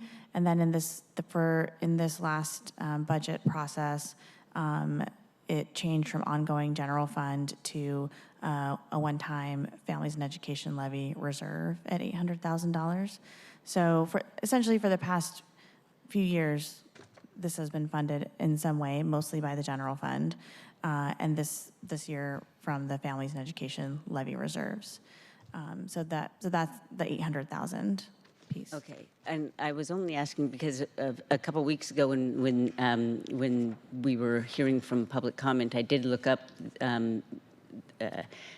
these restorative practices on the SPS website, and I'm looking at Community Connections, Collective Justice, Connect the Dots, Huayaro, I'm sorry for mispronouncing that, Northwest, Root for Us Solutions by Cadenas, I'm sorry. Anyway, there are about 20 or so, or 12 organizations already, and so I was trying to understand how these could be supported by that amount. So that has helped me understand a little bit that these organizations have received general fund in the past. In addition, I believe Seattle Public Schools also supports restorative practices with some funding, and as I mentioned, school-based investments, the funding that individual schools choose from the FEPP levy, levy-funded schools have chosen to also fund some restorative practices in their schools. And I also believe there might be some of the funding for the mental health investments. There's one position or one person funded at Garfield High School from the mental health funding. So it's cobbled together, so the $800K is not the totality of the investments in restorative practices, but it does represent kind of what council has added in the past. Okay, thank you. I don't want to make work for you, but to Councilmember Hollingsworth's point, asking precisely what would this go for or pay for, given that there are already these investments. That would be important information to have, because this is a total of $6 million additional funding. So that would be helpful to have. Thank you. Thank you, Council President. And I also want to say, in terms of the levy, DEAL has funded other things with underspend. For instance, when the levy was passed in 2018, if, it could have been that there's something that was identified post that implementation plan, and then the funding wasn't available, and so they found underspend to fund something. But there's been outside of the levy funding to fund these things as well, including from Seattle Public Schools. So it is something that has been receiving funding, and prioritized in that way. Thank It might have missed the levy funding at the time. Okay. Because it had this other funding from the state and general fund. So, okay.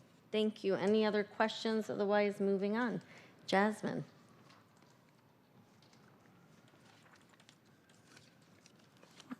See, I'm going to go to Amendment 8, which is also sponsored by Councilmember Rink. This amendment would add $600,000 annually, or $3.6 million total, to the expected revenues generated by the FEPP levy. This additional revenue would allow for further investments to support vulnerable communities.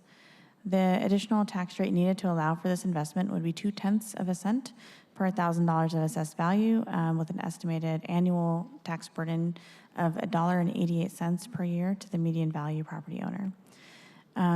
Again, to allow for this, we've amended the maximum rate to 72 cents instead of 71 cents, although the final version of the bill for full council consideration will reconcile all proposed amendments that have additional tax rates proposed. The amendment would also add the following to the list of educational support services under the K through 12 health and safety category. That would be support for families from vulnerable communities. Again, this is a non-exhaustive list that does not impact the tax rate or the revenues. However, if it passes, the amendment would signal intent for council to use the revenues averaging $600,000 per year to supporting families from vulnerable communities. If this is approved by voters, if the proposition is approved by voters, though, of course, the final appropriation would happen during council budget deliberations and the I&E plan. That's it. Thank you, Jasmine. Vice Chair Rink, you're recognized to address your amendment. Thank you, Chair Rivera. Colleagues, this amendment adds support for vulnerable communities, and particularly what our office had in mind is being able to step up and address the needs of our immigrant and refugee communities in the FEPP levy. We've seen in the first couple of months of the Trump administration attacks on our immigrant neighbors, with also many families even fearful to send their kids to school in fear of being separated, and with worries of immigration retaliation, and those same families afraid to pick up their kids. And so we want to ensure that students and families feel supported during this time, and that we will have their backs. I know in committee we've talked extensively now, hearing directly from the organization Kids in Need of Defense about the issue of unaccompanied minors needing to appear in court by themselves without an attorney, and the opportunities for the city to be able to address that. And so this investment is one that says we will stand by our vulnerable communities and that we are here for them. We will stand by them and being able to step up in this moment. Thank you, Vice Chair Rink. Colleagues, questions? Okay, colleagues, on this one, I have the most concern in terms of going out of bounds from what this levy is historically meant to support. The levy, as I've said earlier, is support educational achievement for our kids. This is definitely outside of that scope, and this one is one that would necessitate a conversation with CAO to determine if this is something that then we would need to change the ballot language to expand the scope of this levy. And that's what, I'll say about that. It would need a robust conversation with law. All right. Moving on to the next one, number 9. Councilmember Rivera, could I, pardon sure. me, Chair Rivera, if I could just quickly respond to that point. We've already consulted law on this amendment to ensure that it's within the bounds of this levy. I think there's a case to be made here about this being a supportive investment for the well-being of young people. If kids aren't feeling safe going to school, whether it's for fear of gun violence or for fear of being detained, I think there's a justification there to ensure that this is supporting the educational advancement of students to make sure that they're feeling safe. And in the implementation plan, we can also ensure that it's not spent towards adults. So I just wanted to make clear for the record that we have already consulted law on this amendment and make sure that the committee was aware of that. Thank you, Vice Chair Rank. I too have consulted with law, and so we should have a conversation offline about this particular one because legal defense is not what has been funded with this levy, for instance. So if that is what is contemplated as you just described, then it is outside of the bounds. So then it would necessitate perhaps a broadening, as I said, of the levy language, which is a little more complicated. So we can talk about further what you had intended and definitely follow up with law, but thank you. Jasmine, number 9. I believe we did are number going to 9. number 10. Number yes. 10. We're almost there, almost colleagues. there. 2 more. So Amendment Or 3. 10. 3 more. Sorry, Yeah, Jasmine, it's go okay. ahead. Amendment 10 would add the following to the list of education support services that may be supported by the levy: support for foster care youth transitioning to adulthood, and support for career pathways in the IT sector that utilize coding languages. This list of educational support services, of course, is non-exhaustive. It doesn't bind the council to funding the services, does not impact the tax rate or the expected revenues, and specific appropriations would be decided through the adoption of the I-NEED plan and during council budget deliberations. And I'm going to scroll down to where so you can see the changes. Thank you, Jasmine. Councilmember Saka, you are recognized to address your amendment. Thank you, Madam Chair, and thank you again, Jasmine, for all your help and hard work on this amendment. Colleagues, this is about supporting some of our most vulnerable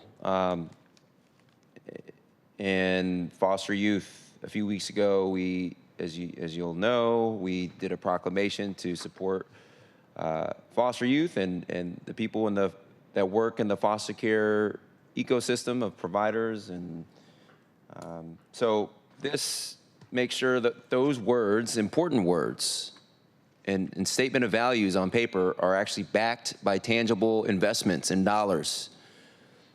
That's the first part of this. The second part is making sure that more of our youth from the Central District, South Seattle, High Point, end up working at places like Amazon and Microsoft and Expedia and these tech employers that we have around our region. And digital skilling is important. I've had the pleasure of working at Microsoft, working with companies like Amazon, working at Meta, and as a lawyer. And I didn't have the technical skills to write code, but still worked with a bunch of smart engineers. I want to make sure that more people from Seattle are able to work at places like this as well. Starts with coding, digital skills literacy. And so this expands what's possible for that. And in the absence of staying silent, it's maybe true that similar programs might emerge. I intentionally put some parameters around what some of those coding languages could look like, as an example, as a non-exhaustive list, as Jasmine noted, and of skills, coding skills that are in high demand today from top tech employers. Called up folks at Amazon, Microsoft, asked them, what are the top programming languages that software engineers at your companies right now are utilizing? And the three listed there are Python, for example, are some of the top. So it's about making sure, again, more people can achieve their true potential in life, whatever that may be, especially including contributing to our local economy and the vibrant local tech economy that we have here locally, but has truly a worldwide impact. Thank you. Thank you, Councilmember Saka. Any questions, colleagues? Okay, Jasmine, we can move on to the next one. All right. Amendment 11 is sponsored by Councilmember Kettle. This amendment would require a written explanation when DEAL determines that an exception to a competitive process is warranted when entering into agreements with non-public entities. So the bill authorizes DEAL to enter into agreements with non-public entities using a competitive process with a couple of exceptions. One is in the case of emergency as determined by the executive, or when the director of DEAL determines that the process is not feasible because the services are only available from one source or are impracticable to solicit. Exemptions to competitive solicitation do exist elsewhere in the code, so this amendment would propose to require written explanations as is found in other places in the code. And if the proposition proposed by the bill is approved by voters, further contracting expectations may be adopted by council during the consideration of the FEPP levy I&E plan. Thank you, Jasmine. Councilmember Kettle, you're recognized to address your amendment. Thank you, Chair Rivera. I just wanted to start by saying I was channeling the approach that you take to the budget with this amendment, and the idea that we should not just be granting exceptions to the competitive process. This is something that we're looking in terms of budget reform through the Budget Committee, and so this amendment is in keeping with both of those approaches. And I think it's important that we do have a competitive process, that we do have requests for proposals that are transparent. And this is something that we're transitioning to with community safety, for example, and I think this is something that we should maintain here for it in itself in terms of budget, but also in terms of as part of the levy process to show that, we're going to be doing this from a good governance perspective as well. So that's simply it. Again, just channeling a little Chair Rivera with this amendment. I'm flattered, Councilmember Kettle. Colleagues, any questions? All right, Jasmine, let's go on to our final amendment. Yes, and this one actually may need some help queuing this up because I need to get it. Sorry, Nicole. Oh, that was easy. Okay, I didn't see it there before. So this amendment is sponsored by Councilmember Moore, Amendment 12. It would clarify that the director of DEAL is authorized to enter into agreements for education support services with public entities generally, not just the list of agencies in the council bill. It does not bind the council to contracting with any of the agencies listed. Of course, if the proposition is approved, funding for specific items and different contracts would be appropriated by council through the adoption of the I&E plan and during council budget deliberations. And you can see here in red where the clarification is. Thank you, Jasmine. Councilmember Moore, you're recognized to address your amendment. Yeah, thank you very much. I think Jasmine has more than excellently summarized what this does. It's a simple technical amendment. Thank you. Council members, any questions? All right. Oh, Councilmember Hollingsworth? I'm sorry. Thank you, Chair. I just had a quick comment, and it's not really regarding Councilmember Moore's amendment. It's going back to Councilmember Rink's amendment and Councilmember Saka's amendment, just to put it out there, understanding that there's a lot of vulnerable folks in our community. And one, I just wanted to highlight, in my district, we have Lowell Elementary, which is a big international school, a lot of immigrant families, a lot of first-gen families. There's a ton of turnover in that school because a lot of those kids belong to the McKinney-Vento program, and they also, McKinney-Vento program. And so when they get housing, and they get housed because they are unsheltered and their housing instability program, they then go to a different school wherever they get housed within the district. And unfortunately, I do have some families that are camping at, that are homeless, that are currently camping at Cal Anderson Park because they their kids need to go to school, and it's the only place that they can have some type of shelter in our district. And so we're trying to work with the school and the social workers and the family support workers on finding, long-term solutions and housing stability. But I just wanted to highlight that because I know that there are different amendments that highlight vulnerable populations, and it's very vague. And I know that for this levy to go on, and we're going to have an implementation plan, but just highlighting that there is a need and wanting to be, and I know that we want to get very specific on stuff, but I would like to see, some of a McKinney-Vento program is a federally funded program. I would like to see some protections for our families at the city level and also at our school level to make sure that those services continue to operate and we continue to have funding for those and we prioritize the families that are housing insecure to make sure that they have the services no matter what happens at the federal level. I can't begin to, I know we all agree with that and how important that is.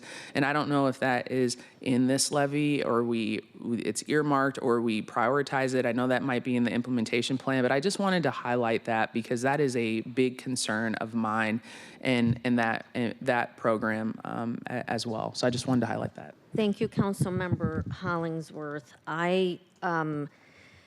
Again, colleagues, in general, I think we can all agree on all of these investments for our kids and our families and our vulnerable residents here in Seattle. And yes, Councilmember Hollingsworth, you have my commitment that we'll work together and with Deal and with the executive on this. I know that Deal currently funds many of these families with these investments because all of the levy investments are prioritized for our low-income kids and their families in Seattle. That is the focus that the department has given, and they have lived true to their word on that.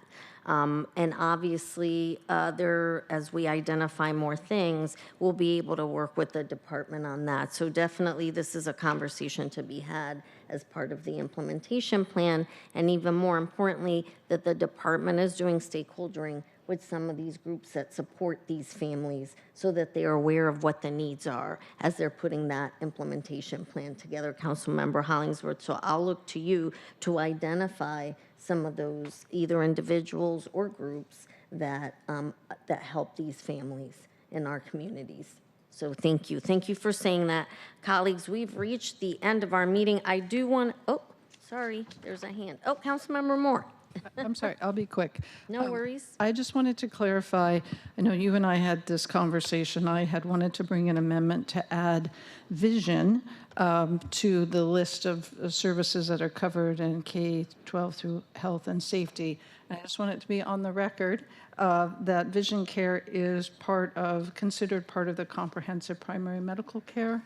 And they do it at the school-based health centers. We confirmed. Sorry, I hadn't had a chance to get back to you on that. I just want it on the record here, so when we get to the implementation, we can make sure that vision is covered. They do it.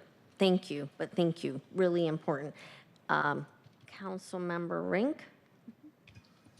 Thank you, Chair Rivera. I wanted to express my appreciation for what Councilmember Hollingsworth just raised with an eye towards some of the ways in which federal programs are going away in our community and the very real impact that will have on our residents. And I understand right now at this process in the levy, we're talking about size of levy. And I think we want to be cognizant of size of levy and making sure that we are able to put something before voters that will pass. Property taxes are not the most progressive revenue source. We don't middle income folks in our community. And we should have an eye towards the fact that there is a tremendous need across the city right now that is growing. And it's something that we have an opportunity to try and address a little bit of it here in this levy by growing some of our investments. And so that's something, just for everyone's awareness, as we're at this stage in the levy, something I'll be pushing for. There's a real opportunity to look at being able to backfill and take some steps forward and still providing some of these services that keep families whole and well. So thank you for allowing me to comment on that, Chair. And thank you again, Councilmember Hollingsworth. Thank you, Vice Chair Rink. Any other comments before I make my final comments? All right. I wanted to say really importantly that, look, I will speak for myself, very much support all of the investments that we highlighted today. And it really goes to our collective interest in helping our kids and families in our communities across the city. And I think this is an area, there are areas of agreement and area of disagreement. So we all agree, and we agree that we need to support our kids in Seattle.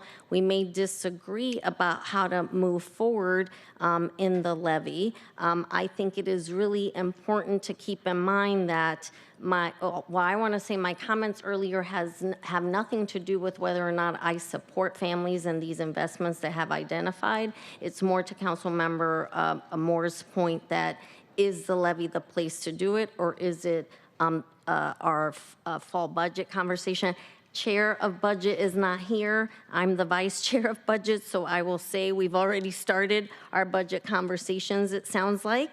So it's going to be fun this fall to talk about these things. I do think that this is, again, a levy that's been around for 35 years. People have come to expect that it very much directly supports children, and I'm going to urge us to resist the urge to add things that are not what historically this funds, because it goes to a couple things. One I mentioned about the ballot initiative language needing to be changed at this 11th hour. And then it also goes to, while the need is great, these levies have to be voted on by voters. This isn't something that we unilaterally can do as much as we'd like to do. And so we want to make sure that this levy is something that continues to have the strong support it has had over the years. So the last thing I'll say is thank you, colleagues, for sticking with us, with me today. I appreciate our collective care about kids. I'm looking forward to continuing our investments in Seattle's kids by voting to get this on the ballot in November. As a mom of 2 public school daughters and a product of public school myself, this is especially meaningful to me. Next steps are we're going to vote on amendments and the overall levy on June 12th, and then it will go on to the full council on June 17th. You have my commitment to work with you all on the implementation plan stage when we get to that stage. And also, please, I am here to talk about any of these amendments between now and the time that they are passed, so you have my commitment to work with you on that. My door is always open for this or any other conversation. So thank you all. If there is no other business coming before this committee, okay, seeing no questions or comments, this concludes the May 29th, 2025 meeting of the Select Committee on the Families, Education, Preschool, and Promise Levy. Our next committee meeting is scheduled for Thursday, June 12th, 2025 at 9:30 a.m. If there's no further business, the meeting will adjourn. Hearing no further business, it's 11:51 and this meeting is adjourned. Thank you.